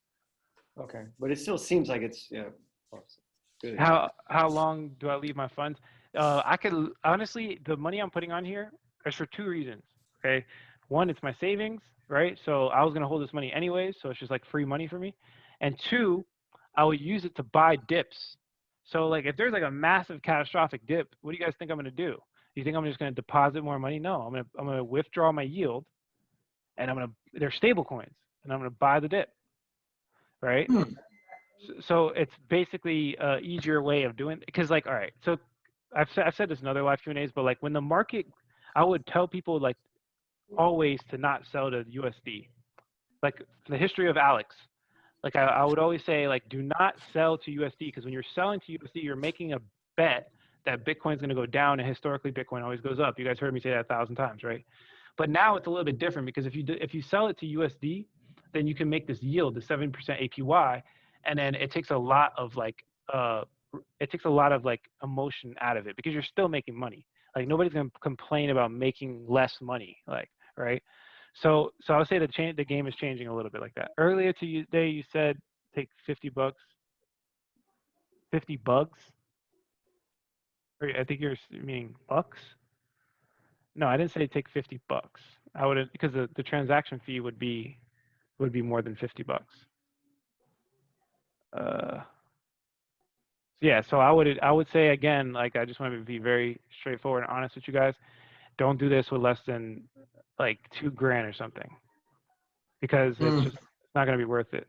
not going to be worth it. So Alex, that's where I'm a little confused. So let's say you had an extra $100,000, and if you can make 75% on that, that's $75,000. Unless I'm not calculating correctly, that's just money that you keep in savings as cash. Am I wrong? No, you're not wrong at all. That's exactly what you're doing. But Okay. remember, DeFi is 3 months old, and this is smart contract risk. Even though like they're like the best case of like non-hackable, it's anti-fragility, et cetera, I mean, again, like just understand that like I would never put all of my savings in it, but if you have $300,000 in your savings, and then you want to put 100,000 in, then it would probably make sense, yeah. And you can make $75,000 full-time income, right? Cool. A full-time salary. But yeah, that's like the. Go ahead. Well, there's a question. I mean, I hate to kind of change the subject, but I mean, to the MetaMask, do you recommend? I was putting things on MetaMask, but it was charging a fee every time, so I kind of started leaving it in the exchange site. But should we take everything off the exchange site and put it in MetaMask all the time, or what? I use MetaMask only for my DeFi. DeFi, okay. Yeah. So like I have money sitting in my ledger, I have money sitting in my cold storage, and I have money sitting in my DeFi, and I have money sitting in my exchanges. So it goes this way. Cold storage has the most money. Ledger has the second most money. And then I would say that right now, DeFi has the third most money because I'm doing a lot of stable coins. And then I would say the exchanges have the least amount of money because that's the most risk in my opinion. So that's kind of like how my money is stored right now. When it's on MetaMask and it shows a dollar amount there, where's it getting that number from? Because all the exchanges kind of have a little bit different number. They're probably getting it from like the CoinMarketCap API. That's most likely. Okay. And we don't know. Maybe it's from like CoinGecko, or they're probably getting it from one of those data aggregating sites like CoinGecko or CoinMarketCap. Thank you. Yeah, no problem. Any other DeFi questions? I'll show you some other DeFi stuff. I showed you guys kind of in the video, but this is a chance for you to ask like deeper questions, right? You So think pick they'll what ever come up with some kind of app or interface to where you can actually track it on your phone, kind of like Blockfolio, for DeFi? Yeah, there actually is. It's called Zapper.fi, but it doesn't show everything. That's the only problem with it. It doesn't connect to all the pools, so it's like you saw it was just 30K. I don't even know why it just dropped. It's definitely more than that. You see how I just moved again? Okay, there you go. I guess it's 30K now. But these don't connect to everything. Like I don't think this is connected to Pickle.finance. I don't think this is connected to, I think it's connected to SushiSwap. Let's see. It doesn't connect to everything, but it's like the best way to manage your money for the top platforms, like the biggest platforms. But if a new project comes out, don't expect it to be on there. And you could actually invest on it too. Like there's also ways, like I think you could do everything I just told you on Zapper.fi. I just didn't do it myself. So like you see the DAI Vault, I could have just boom added it right there. I just didn't do it that way, and I like to know it fundamentally on the level. So you can see right here, I got another $2,000 on YFE because YFE yields are about 90 to 100% APY. So it's a little bit higher risk though. So my goal is to like have an array of higher risk and an array of really low risk and average around like 80, 90% APY. That's my goal. But on this Zapper.fi, you could actually also do that second step where you're showing us to get the curve token and everything as well? Yeah, you should be able to do that. Yeah, you should be able to do that. So like right here, Y curve vault. Yeah, so you would have to, I don't know. I haven't done it myself. I can't really tell you something I haven't done myself, but I'm pretty sure you could. Oh. Pretty sure you could, but it's better to understand like even if to go through the process. Okay. Yeah, because it's gonna give you like you'll understand like exactly what's going on, and Alex, they give. Go ahead. No, I was just going to ask, do you think Nexus insures cream or they don't insure cream? I don't know. Let's look. I don't think they do. Nexus, they don't have like they're just kind of like running out. They're sold out everywhere and everything, and they don't really insure. Let's see. Get a quote. Nexus Mutual.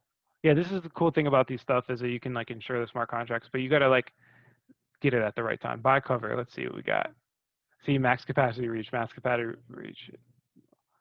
See, this is the curve pools. So if this ever comes out again, I'm going to grab that.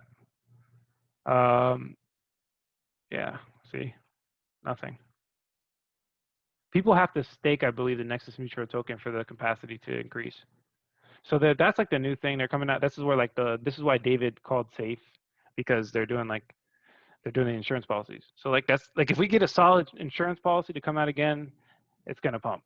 It's gonna pump like crazy. So that's what we're looking for, but nobody's been able to pull it off really. So Call that safe token. We watched it jump up like 300%, and then it corrected, but it's crazy. yeah, I don't know if he said to buy it, but I would have never told No, him. he didn't say to buy. He was just saying that he couldn't. I asked. I said, "Well, do you think we should buy it outright?" And he said, "I don't. It's too early to tell." But then you know, it corrected as he said it. So it was really cool to see that. Yeah. So like yeah, they have all of these, but yeah, I don't know.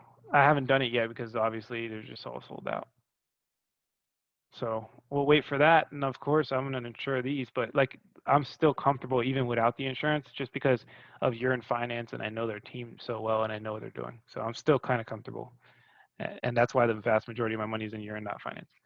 All right, so a couple other ones. Pickle, they have the ETH and Tether. This is the one I'm doing right now. I only put like $2,000, I believe. I earned, and this is like 2 days ago. This just launched. I've earned almost a half a pickle, and pickle's worth. It's funny I'm saying pickle. It's worth $60. So I earned off of $2,000. I earned like almost $25 in 2 days. That's ridiculous. That's ridiculous. I wish I understand how crazy that is, because I mean it's so early, so it doesn't sound like a lot of money, but that's a lot. All right, so that's another one. You guys all know of my. I said it in my last Q&A, I think. The APY was way higher, and Harvest.finance. I got about 1.4K. I farmed about half, and I believe I put this in about like a week and a half ago, and I've made the farm token's worth $250. So I made about $125, which is, again, that's ridiculous. The rewards are ridiculous. And then YFV right here, this is my other. These are just simply depositing. I don't want to give tutorials unless you guys really want me, like just let me know in the group. I'll make a tutorial on it, but they're all generally the same. YFV, they're doing about 90%. I've mined 1.12 YFV. I believe they're worth like $20 or something like that. And it dropped. So this APY is not always the same. It will drop and decrease and increase and be volatile. So at one point it was like 90%. At one point this was 90%, and it dropped to 54% APY. And that's a reality with all this stuff. Like the APYs won't be the same. As more people find out, more liquidity is added, the APYs will decrease. But then you can switch pools, and I'm going to show you something. I just found this out before the live Q&A, so I'm not an expert on it yet, but I'm going to use it. It's ridiculous, actually. I was looking into it. I'll show you guys. So you basically take your money at a lower APY. So I'm probably going to take it out of Harvest.finance because the APY is only 25%, and that's a lot of smart contract risk. They're not as legit as Urine Finance. So I'm probably going to take this out very soon. I made a little bit of money. I made like $100. It sucks that I should have farmed it one earlier, and I could technically stake the farm tokens. So I can withdraw the farm tokens and get 467% APY, which is cool. But remember, that has the volatility risk. Okay, because the farm tokens don't stay the same price. They're volatile, right? Sushi Swap, you guys know I did that. These are not stable coins though. Originally I did the Link and ETH, but I withdrew it because the APYs are not good anymore. It's only I dropped it in there when it was like 1,000% APY or something like that. And then I have the UMA ETH right now still. I earned about 50 sushi from that. I believe it's like another $2,000. And then I have. I think I have one more. Oh yeah, I have the Wi-Fi and ETH, which is like another, I think, 1,500 I put in here. And to get into these are a little bit different. Do you guys want me to give you a tutorial on how to get into these? Can I get a yes, no, maybe so? Most definitely. Let's do it. All right, let's do it. So these are a little bit different. Okay. Yes. So they're a little bit more difficult, and there's volatility risk. But I mean, if the market's down, you can enter it in. You can enter it in like if there's like a 500% APY, The market drops by 40%. What do you guys do when the market drops by 40%? You're probably going to buy, right? Because you're trying to bet on the upside potential. So you could technically, it might be a good idea if the market drops 50% to drop one of these contracts in there, because the chance of it going up is way higher than it's going down, right? Because if it goes up, you don't lose money, but if it goes down, you get the impermanent loss and you can lose your money, right? So to get into something like this is specifically Sushi Swap. There's a different way to do it specifically with Sushi Swap, and I don't want to explain it because it's absolutely okay. Sushi Swap is a fork of what is it called? The decentralized exchange Uniswap. So all they did is they basically copied the code from Uniswap, and they made their own version called Sushi Swap, and they just made it a little bit more lucrative for people. So to get into Sushi Swap is going to be different from, like, for example, Pickle.finance, right? It's going to be different. Pickle.finance is connected mostly to Uniswap, and the way you do it, so let me show you. So we go to farms here, right? So we go to farms, this is for anything. And they're asking for what? Tasty Tether. They're looking for, look, Uniswap version 2 USDT/ETH. So how do you get this token? How do you get this token? Common sense says, oh, you need USD/ETH. Yes, you do. Okay, but how do you get this specific token? You go to Uniswap, and you go to Pool, and you go to Add Liquidity. And what do? What is it asking for? It's asking for USDT and ETH. So you come over here, you type in USDT, and you type in ETH. Then you deposit amount, and you will get the LP token. It drops out the LP token that you need, and once it goes into your account and all the verifications go through and you pay your transaction fees, it pops up into your account, and then you can go to Pickle.finance, select this, and deposit. Everyone got that? Okay. Now with Sushi Swap is different because remember I told you it's a fork of Uniswap. So they have their own version. So I'm pretty sure I haven't done it since they forked, since they like switched over to their own platform. But I'm pretty sure, look, they're asking for, yeah, SLP tokens. I believe that's Sushi Swap liquidity pool tokens. Sushi liquidity pool. So the way you do it on Sushi Swap is instead of doing Uniswap, you use theirs. So you go to exchange and you do the same thing. Pool, add liquidity, and you get their version of liquidity. And that's how you get theirs. But honestly, man, I wouldn't deposit more money into Sushi Swap. It's too small. The APYs are not worth it in my opinion right now. Okay, that's that.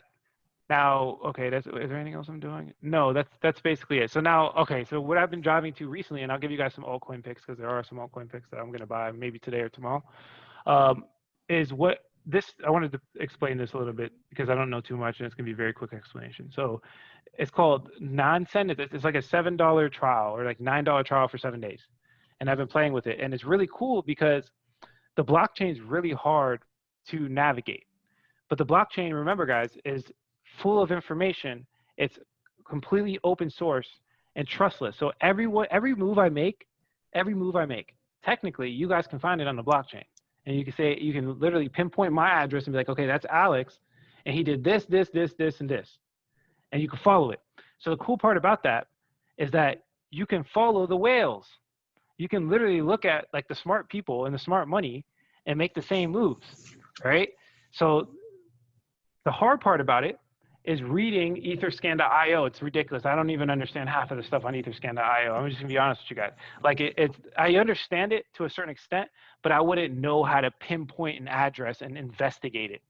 I don't know how to investigate Etherscan. I understand the basic fundamentals of what it is, but the investigative knowledge requires like development knowledge. You're gonna have to know how to basically code Ethereum to really understand it, right? So they have a tool that they just came out with, which does it for you. Now I haven't dove crazy into the tool, but I've just been messing around with it and I already found some projects like that these guys are investing in. So like you can go, for example, to the dashboard and you can find like, it's basically token God mode. And in token God mode, you can look and see like who invested first in Wi-Fi. Whoever invested first in Wi-Fi is a smart guy. If you mined Wi-Fi, you're a smart guy. So I was looking at basically the top guys that were mining Wi-Fi, and I was looking to see like where their money's at now. Does that make sense, everybody? But I can't explain the process too much because I just, again, like I said, half an hour before this call, I was playing with it. But yeah, this is basically just look at this tool. If you guys are going to look into it for yourself, look at the tool as like just a way to investigate the blockchain. That's what it is. And then you could see like where all the money's going and stuff like that. So here, let's just do like, see if I could do an example, but I don't understand this too well. Let's see. So right here I had,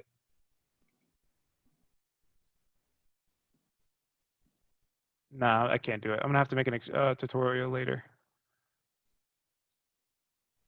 Yeah, I've just dived into this. I'm gonna do a tutorial later. I got you guys. All right, coins. Does anybody have any questions before we jump into coins? Everybody silent? Questions? No? All right, coins. So a couple coins I've been looking at. Trust swap. I know somebody in the live Q&A has said this specifically before. Trust swap, it's interesting because they're doing like different transactions on DeFi. Basically, there's something that like everybody's been basically complaining about in cryptocurrency, which is like payment plans and I forgot the specific name for it, but a way to pool money from other people automatically without the person having to sign a transaction. So like if Bob wants to make an agreement with Alice about her paying a monthly payment, right? You can't really do that in crypto because you can only do the first time transaction, and after that, there's no automatic way to pull the cryptocurrency from her wallet, right? So they're doing that, which is really interesting. And they just had like a crazy dip. They've been falling ridiculously. So I'm not giving you as official, statement, but I might scoop up some trust swap. They just launched their product. So their product is currently working right now. It's literally working. They have other things like time locked value. So like if there's a VC that want to invest into an ICO, a venture capitalist, like he says, hey, I want to buy, $1 million worth of your token. The problem with that is that these VCs will sell it on people. They'll dump it. They'll sell it. So they'll buy $1 million. People will start buying into the coin, and then they sell it for profit, right? So one way that this guy that wants to make the ICO could solve that problem is by giving them the tokens, but putting it in a vault to where only 10% of them get released every month, right? So he can't just dump the whole entire thing on everybody. So they're doing that as well. So which is really cool with a lot of the new ICOs and everything like that. It's interesting stuff. So trust swap is something I'm potentially going to buy into. So if everybody wants to write that down. And then another one, I've been playing with it. I don't even know how to pronounce it. Is it Parsec or ParSIQ or something like that? They just launched their product as well. And they're basically taking on-chain data, which I'm actually thinking about playing with this to give you guys, to put my Ethereum address on there so you guys can track what I'm doing without me having to tell you what I'm doing. It's really interesting. So Parsec is basically taking on-chain data and they're making it so that you can connect to off-chain things, right? Like you see your blockchain data into actions. So basically, like the example of that would be like if you wanted to, I don't know, track my Ethereum address. So if I ever move, like I say I went into a new DeFi platform or something like that, I could set it up to where you guys get a text message saying Alex just moved his funds, and it automatically pulls the information from the blockchain. And it can give like notifications. You can make moves. You can do a lot of, it's just basically metadata. You can do basically anything. But the important part to understand is that they're taking blockchain transactions. You could do this before. This was a thing before, but it was never this simple. They're making it super simple for anyone to do. It was like an API. Before you would have to manually code it, which I dabbled with a little bit, but it's extremely hard. You have to like get the API of coin. It's ridiculous. But in this case, you can do it fairly easy for businesses. So if you guys ever heard of, what is it called, man? All these names. It's called, I'm actually using it for my business right now. It's basically an API connector. It's Zapier. Okay, you guys ever heard of Zapier? It's basically doing Zapier. And Zapier is a multi-million, almost, I think it's $1 billion company. And what Zapier does is it allows me to do different actions and connect different platforms. And one example would be like, I don't know, if like, let's say somebody signs up for my newsletter, right? Zapier will take that information and automatically, quote unquote, put it on an Excel spreadsheet for me, right? and it zaps it back and forth. They're doing the same thing, but they're taking the information from the blockchain. Does everybody understand that? Is that an example of an oracle? Okay, kinda. So an oracle is just like a price feed. It's the way of transmitting it. So yes, it's in the same category. An oracle has to go through APIs. So this would be more of an example of an API connection. But to do this, to make this work, it would have to go through an oracle. So yeah, it's kind of like that. All right. Those are the 2 coins I'm buying, and I think there was another one. No, I'm wrong about that. Oh, I'm looking to maybe get some Polkadot, but it's up like, it's up like 20%, so probably not. I was also looking into, yeah, no, that's it. Those are the coins I was looking at today. Does anybody have questions about those coins? Yeah. So Parsec, sorry, go ahead. No. You go ahead. You can go ahead first. Okay, so, sorry. So Parsec is the coin that you're buying. I thought you were showing us like what it does so we could follow it, but it's an actual coin. Yeah, it's both. So it's an actual cool platform. Yeah, it's a cool platform that you can use the information that's very well needed. It's like a Zapier, and Zapier, it's the first like kind of cryptocurrency Zapier. Zapier is a massive company that almost every internet marketer. Zapier is the traditional version right now. That has nothing to do with crypto. Zapier is not crypto. That's just a company that connects APIs from like, how do I explain this? You guys ever heard of Wix? Yeah. Of course, everybody's heard of Wix. It's a website builder. So if I had a Wix account and I had a built website, I can connect Zapier to Wix and send information from Wix to like a Google spreadsheet. So if somebody signs up for my newsletter or something, Zapier would zap the information to my Google spreadsheet.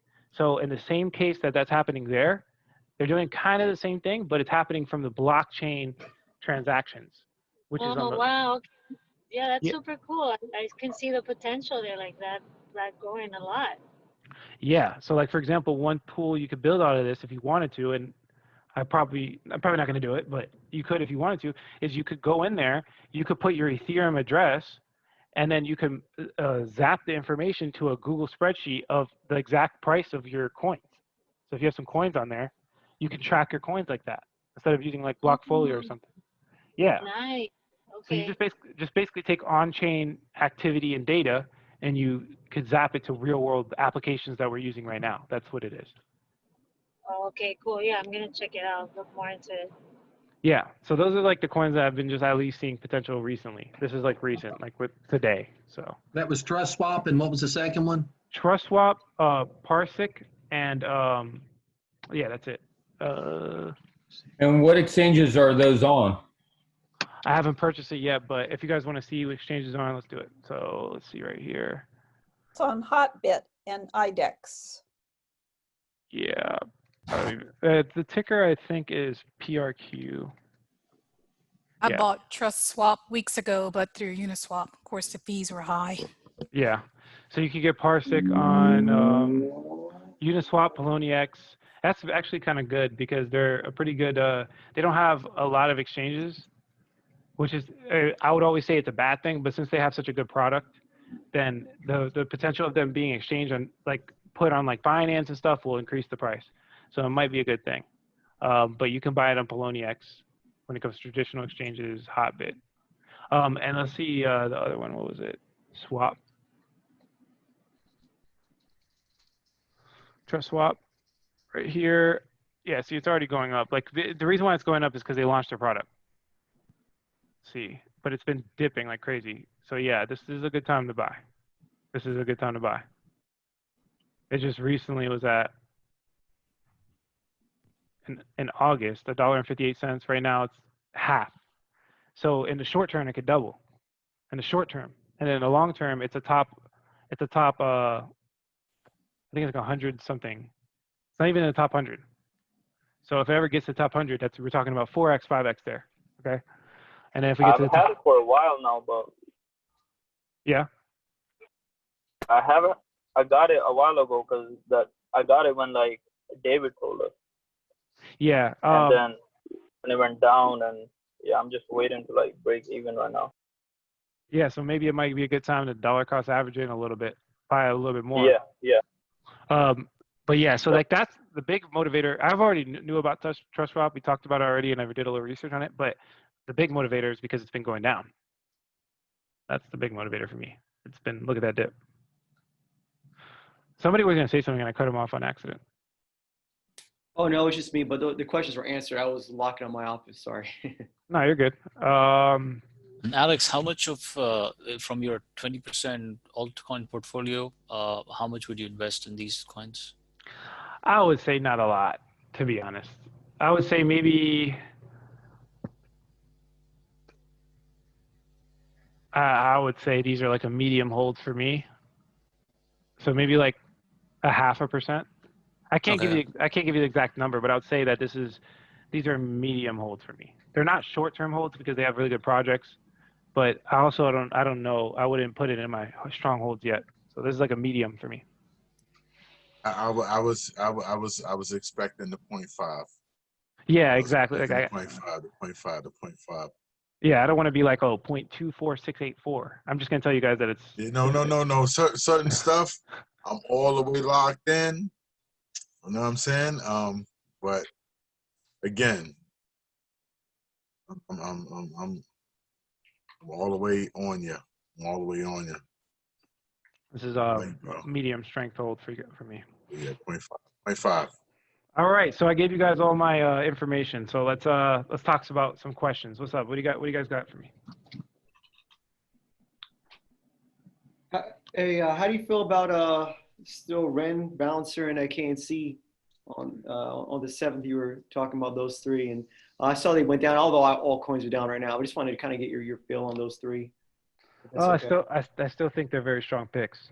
I'm not buying more just because I think there's better options, like what we just talked about. But they're very strong picks. They're like the big players in DeFi. So if DeFi takes off, they're going to take off. Got it. Okay. Yeah, that's the best way to And you explain it. still hold the ones you bought, Alex? I'm sorry? Do you still hold the coins that you bought in Ren and Balancer? Do you still Yeah, hold them? I haven't sold it. If an altcoin's down, I don't sell. I just wait. Right. Yeah, I bought some when you told us that you were getting some, and I've just been holding. So, but I was just curious right now if you're still holding them. Yeah, I'll probably buy more soon. If the market keeps dumping, I'll probably buy more because they're good. They're good point. I've been wanting to get it for a while, and they dipped, so I was like, you know what? Kusama, I haven't bought any myself. It's on my research list, but I've heard a lot about it. But it pumped. So I'm kind of putting it on the back burner for now. For the person that asked, Barry. Yeah. Any other questions? Can I make a quick statement? Yeah, go ahead. Okay, so again, my personal perception, the YouTube videos brought us here. If we had not bought into the program, a lot of this info that we're getting, we wouldn't have gotten. Again, I've made a lot of money. I've learned a lot. You know what I'm saying, in this space, and like we still getting like really awesome, like beyond awesome information. And like, what's the percentage that the rest of the world knows about like what we know? I would say it's I mean, in crypto it's less than 1%, so it's probably that part. Like focusing on that part. Like that's huge, tremendous. Like we are in the very like foundational stages in on a grand scale. And you know, the wins, losses, eat them and move forward, because that's kind of sort of what I'm doing. You know what I'm saying? Yeah. Because I jumped out the window, and you know what I'm saying. But you know, we build muscles, and we you know we work out and we figure it out. I don't want to over you know take over anything. But no, you're good. You're good. Like the position of what we bought into will multiply itself times 1,000. Not even the coins, not even anything else. Just being here will multiply multiply itself times 1,000 if you follow if you follow the steps first and foremost. You follow the steps first and foremost, and if you're on these calls are priceless, like priceless. I've been In trying the to tell. literal sense. In the literal sense, priceless. Yeah, I can take you to the water. I can't help you drink, right? And the thing is that all I'm doing is just telling you guys what I'm doing. That's all. I do this for a living 24/7. Me and David sit there all day. I don't know what you guys do for a living, but that's what we do. And all I do is just allocate that information to you guys. So that's basically what's happening here, because there's no like rule book to any of this. That's why the live Q&As are very, very, very important. We're trying to get 5, but I got to get another analyst in here. That's really good. We'll try to get 5 a week. We'll get 1 a day. I got a question about a token I bought, actually 2 of them, on Gate.io. And it's been a week or 2 ago that I bought them, and they just started going down. I mean, this was about $300 I put into both of them. So, I mean, it was, anyway, they just kept going down and kept going down. And now they're like worth $70. So I wonder, at what point do you just take a loss and get out, or do you just hold on to it? Well, the thing is, it's a little bit weird because the thing is, when you guys notice when I buy a coin, it's like I don't buy BS. I don't buy BS. So I'm willing to go down with it. Okay, but if these coins are, John, if they're not like something that you're wanting to hold long term, I would say cut your losses and move on. But when I buy a coin, it's never a time where it's not like well thought out for me. Because I mean, everyone has their own strategies, right? Some people get into riskier plays, but that's just not my vibe. I buy coins that I know I'm going to most likely hold for a long time, and if it goes down, I'm willing to go down with the ship. So it was a rookie move on my part, but it was SAL, Salmon Swap, and Corn, and they just went down to practically nothing. Do you know anything about those tokens? I haven't even heard of them before. So I would say, yeah, cut your losses. Yeah, sometimes I hear coins and I know the general consensus of it, but like I haven't researched it. Those coins, I haven't even heard of them. So right. Okay. Yeah. I'm looking at Trust Swap on CoinMarketCap, and it has a liquidity rating. And so you want the one that has the highest liquidity rating, right? But then it has a little percentage on the other side of the chart. I'm not quite sure how to read it. They have them in a rank, sort by liquidity. Let's see. It looks like Poloniex is number 2. Let's see what you're talking about. Trust Swap. Yeah, it's SAL was the one I got. Is that Solana? Salmons? Yeah, I don't even know. Salmon Swap, yeah. All right, market pairs. Let's see what you're talking. So you have the confidence rating, liquidity, volume. Right now I have sort by liquidity. It's on my phone. Liquidity going down. It has 100%. I don't know what the percent thing means. Yeah, so I usually what I do is I look at the volume percentage.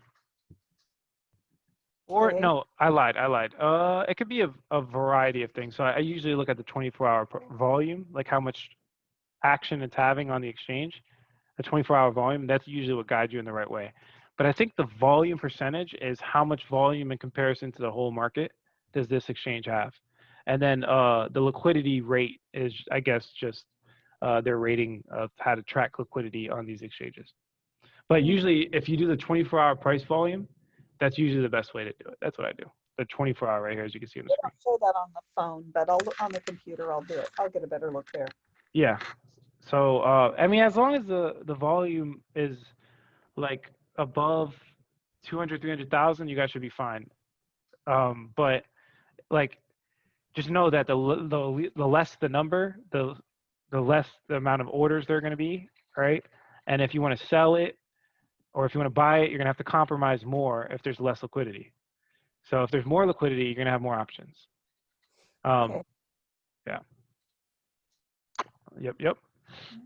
Alex, is something happening with YFV where they're turning into like a different coin or something like that? YFV? Yeah. Did they put a proposal out or something? No, I haven't heard of a proposal. You could be right though. You could be right, because actually the fact that you said that, and then the fact that the APY is down ridiculously. I don't know. Did you read something about a proposal? Let's see. I feel like I heard something like that. I forget where. Pool voting proposal. Let's see. Yeah, let's see their proposal. Rewards revision. Bouncer. Okay, so they're burning some YFV. Interesting.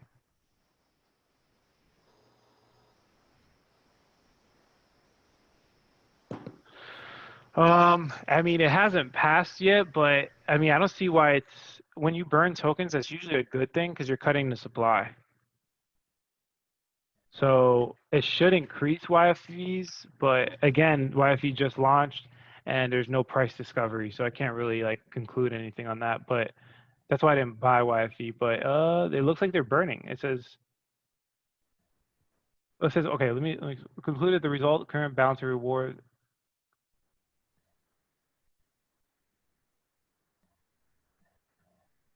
Yeah, they're burning YFV. They're taking the rewards from Bouncer, buying YFV, and then burning it. Yeah, they're burning YFV. That's usually a positive thing.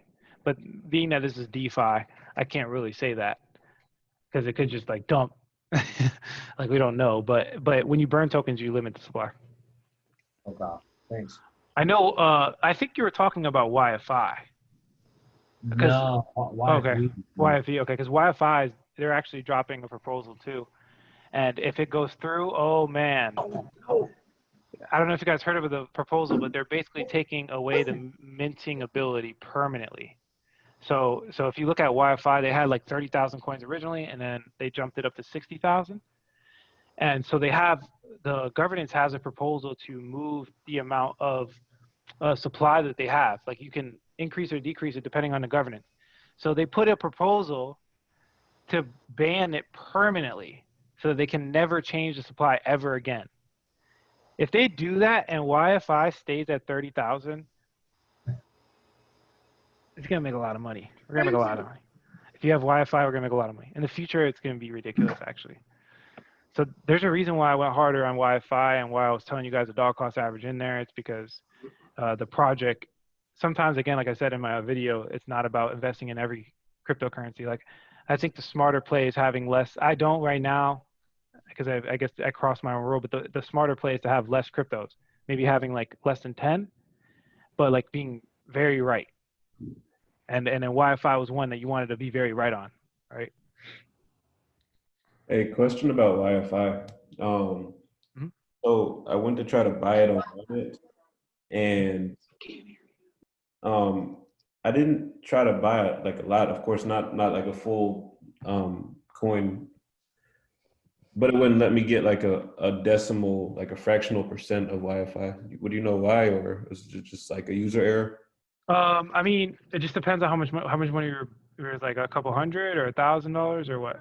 Yeah, it wasn't even 1,000. It was just a couple hundred, like 800. Then they might limit because they just launched it Monday.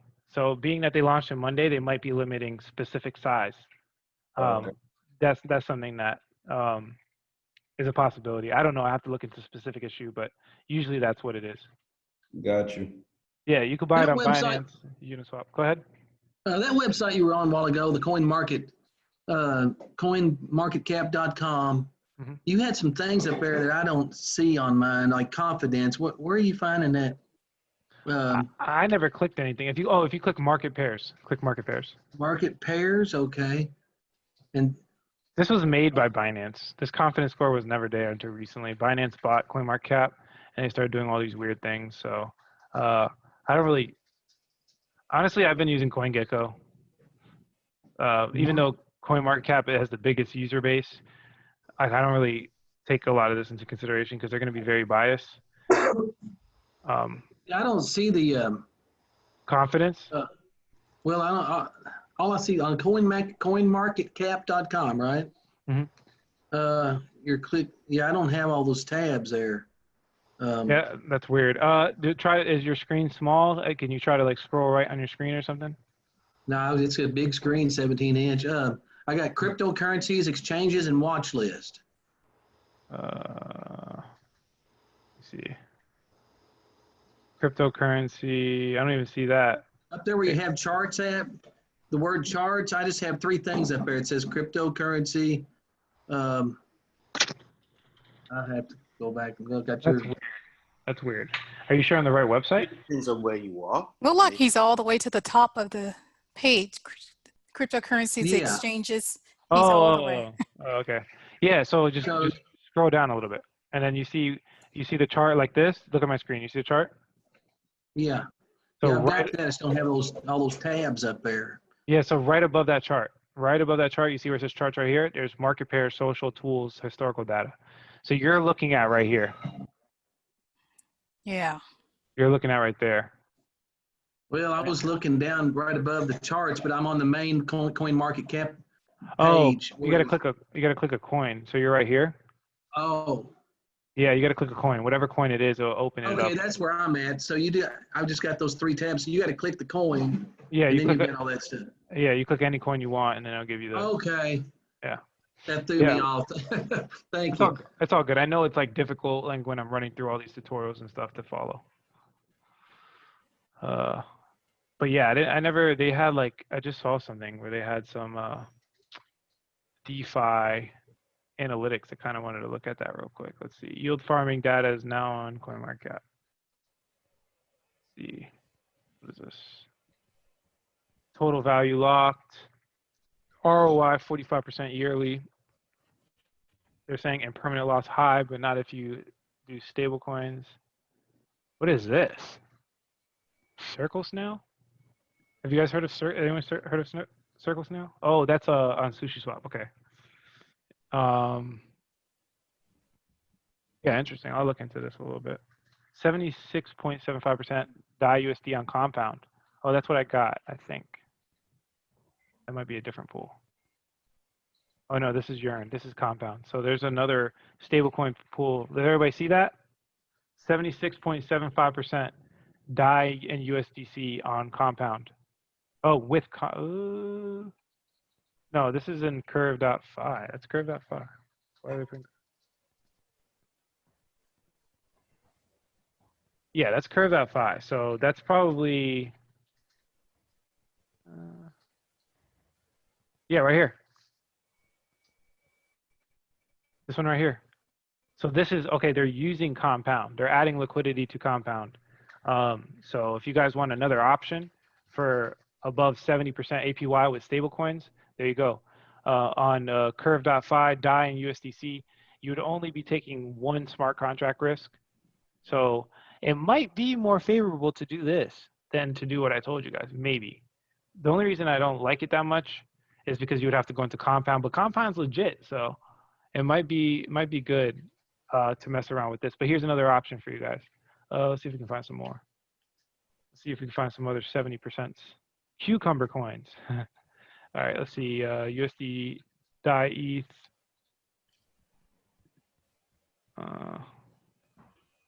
No, I don't really see anything else when it comes to stable. Oh, right here. 12%. Nope, that's not good.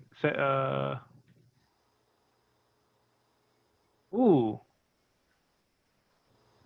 YUSDC and USDC 134%. Wow. There you go. Yeah, I'm gonna probably get into this. Alex, could you put that link in the chat? Yeah. You mean for the CoinMarketCap data? Yeah, the view that you're on right now. Thank you. Yeah, so look, I just found an opportunity, and I never looked at CoinMarketCap for DeFi stuff, but they're paying 134%, and there's no impermanent loss risk. I don't know why they're saying permanent loss is high. It doesn't make sense because, let's see.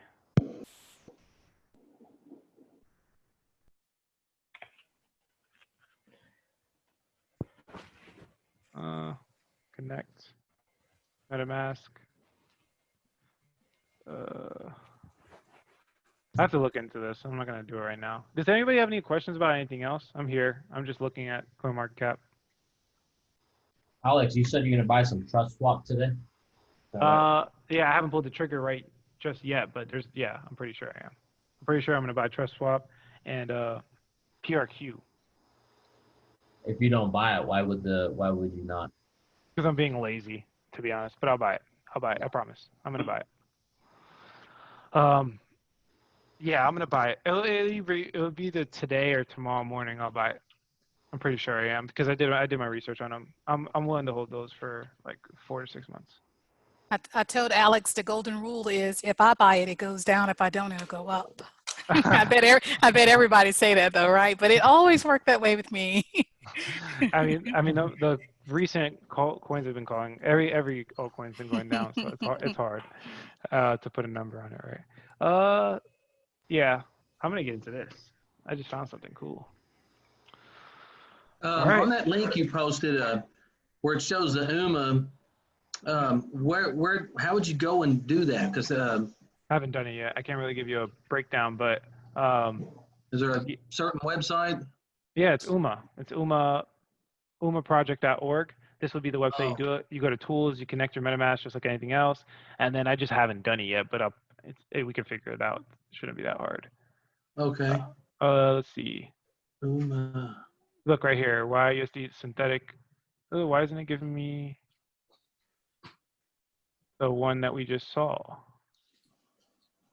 USDC, RBTC, YUSD synthetic token.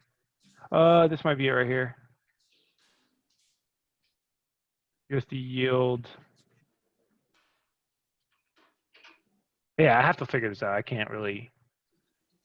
I don't know. I have to look into this. I'll look into it. If I do it, I'll give you guys a tutorial on the Facebook. Wonderful. Thank you. Yeah, today was one of those days where I really sat there and read a ridiculous amount of articles and stuff. So I'm a little bit tired, but other than that, you guys have any other questions about anything else? Just wondering when you're going to upload this. Usually when I do something, I'll upload it like within half an hour. Oh, cool. Okay. Yes. I So gotta go back towards yeah. when you were talking about the yield farming. Uh-huh. I So just like need to repeat that again. for what? This one or my original yield farming? The original one before you did the curve, the one before curve.com. You mean the urine.finance, this one? I think so. Yes. I just have to pick one. Yeah. Okay. So we did this. I would say watch this. It took me like 20 minutes to explain it, but just to quickly run through it, you go to curve.finance. You add liquidity with any stablecoin. So you go to right here, deposit, and you add liquidity with any stablecoin. It gives you a coin called Y curve. With that Y curve, you go to urine.finance and you deposit the Y curve in here, and then it will give you a coin called YY curve. And with that YY curve, you'll get the 74.75% APY. But just wait for when I upload this video, and it gives you a way better explanation. Yes, that's what I was looking for. I need to see it a few times before I'm comfortable pulling those triggers. Yeah. Did you join a little bit late or something? Oh no, I just need to hear something over and over again before. Okay. Yeah. I mean, that's the beauty of videos, right? You can speed it up. Yeah. Slow it down. You can do whatever you want with them, right? Absolutely. Any other questions? You guys want to talk about the party we're gonna throw, or we want to, Where's it gonna be? it could be anywhere. I mean, do you guys like Florida? Do you guys like beaches? Oh, I love Florida. We could do whatever you guys want. You go to Singapore. It's like one of the best places in the world for cryptocurrency. I mean, that's expensive though. I would rather. Passports. Yeah. Mexico. Or you go to Mexico. You can go to Mexico. That would be fun. I don't think you need a. I think you do need a passport, but I think that you can get like a temporary visa to Mexico. But yeah, any other questions about anything else? I had a question about what you said about urine finance Mhm. a couple of minutes ago. You said that something like a fork is coming out, and that's going to change like the supply or something like that. Can you explain that again? I didn't really hear that. So okay, so when these coins come out, So like you don't have to go too deep, but I like to explain it thoroughly because I feel like when I explain it thoroughly, it explains a lot of other things. So all right, so these coins that are coming out, they have something called a governance token, and the governance token is a representation of what the product does. So in this case, they have a suite of products. They have a vault, they have an earn, they have, you could zap just like an exchange, and now they just launched a cover kind of like insurance contract thing. And with these different products, the more people that use them, the more the governance token increases, right? And the governance token in this case is called YFI, which is what we're talking about, right? Yearn Finance is the website, but YFI is the token. So the more these products work, the price increases on the coin. But there's also an extra benefit to holding YFI. If you hold YFI, you can take part in voting for proposals. So these proposals that come out are basically put out by like super smart people. In this case, for YFI, it's this guy named Andre Cornier. I don't even know if I'm pronouncing it right. But he's like a super CEO that's been just dominating DeFi. And he puts out a proposal, and he's going to say something like, hey, I want to make YFI supply indefinite. I don't want anyone to ever be able to change Wi-Fi supply ever again. Let's put that proposal out. And if people vote for it with their Wi-Fi, they stake their Wi-Fi and they vote for it and say, yes, I want that proposal to go in. If majority rules and that proposal goes through, he launches the code into the contract, and now code is law and no other supply could ever be created. And there's a proposal that just came out that says, hey, I don't know if it's going to be passed or not. I don't know if it's going to happen. We got to see if people vote, but the proposal basically says they want to keep Wi-Fi at 30,000 for life. They don't want anyone to ever drop another proposal that can change it. I think David one time tried to submit a proposal, but it didn't go. Like no one voted for it. But yeah, you could submit your own proposal as long as you have Wi-Fi. You could do really whatever you want. There's people that can submit proposals to like give us more money. Like you can submit a proposal that says, hey, the yields from Wi-Fi, I want to increase it 400%. And then all the token holders will make way more money. They could do that. But obviously that comes with like negative consequences, and I'm sure the community would like work it out, right? That these projects that are coming out, they basically invented a whole new thing called fair launches. They're fair launches. So like the guy that made this, he didn't own any of the token when he launched it. There was no venture capitalist that paid him to do this. He literally launched it and gave it to the public for free through mining. And the way he got his tokens was doing the same thing that everybody else was doing. He mined it himself too. So the crazy part about this is that there's like almost $1 billion valuation in this project that was launched by the community, and the community governs it and changes what happens on it by the community. That's ridiculous. And it's a fair launch. Nobody controls it. Like in a traditional actual like company, there's like usually a guy or a couple of guys that give the person $10 million. I had a guy try to do that to me. A guy was like, hey, Alex, I want you to run ads on your course. I'm going to give you $500,000. But the problem with that is I have to give him a percentage of my company. And if I give him a percentage of my company, now he controls me. Now he could tell me, Alex, you don't do it that way. And if I try to fight him, then he has basically power over me. And that's how companies are usually run. But in this world here, Andre Cornier, he doesn't own any of it. He gave it out to the public for free, so there's like no control. And it's almost like he's just like actively creating and some new weird futuristic business model that we've never even couldn't even fathom before this, right? Now the crazy part about this is that it was a fair launch, and it's very efficient. And this is something that you guys really need to understand. It's efficient, but it's modeling and being very similar to what we see in traditional finance. So it's fair launch efficiency, but it's actually the hierarchy structure is modeling what we see in traditional finance. So it's not like traditional finance is wrong. It's just that they're not as efficient as it could be on a blockchain. And we're seeing a lot of the power go to the wealthiest people, and the wealthiest people, of course, are controlling it with the proposals. They have the big voting power because they have the most Wi-Fi, and they can basically tell what proposals go through and what don't. So it's similar, but just way more efficient. If that makes sense. That was a good explanation. Anyone have any other questions before I head out?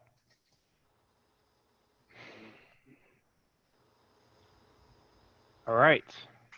Thanks, Alex. Glad I made it. No problem, guys. I'm glad you guys made it because, I mean, my computer's messing up the recording. So I guess you got to show up to every single one consistently now. There's nothing we can do about that. You guys are having to show up. But yeah, guys, I gotta go. I'll talk to you guys later. Hope everybody's doing good. Thank you. Bye. Thank you. Don't be Good night. scared of Bye. them Have a ballers. good night. Have a Thank good you, one. Alex. All right, guys. Bye-bye. Have a good one.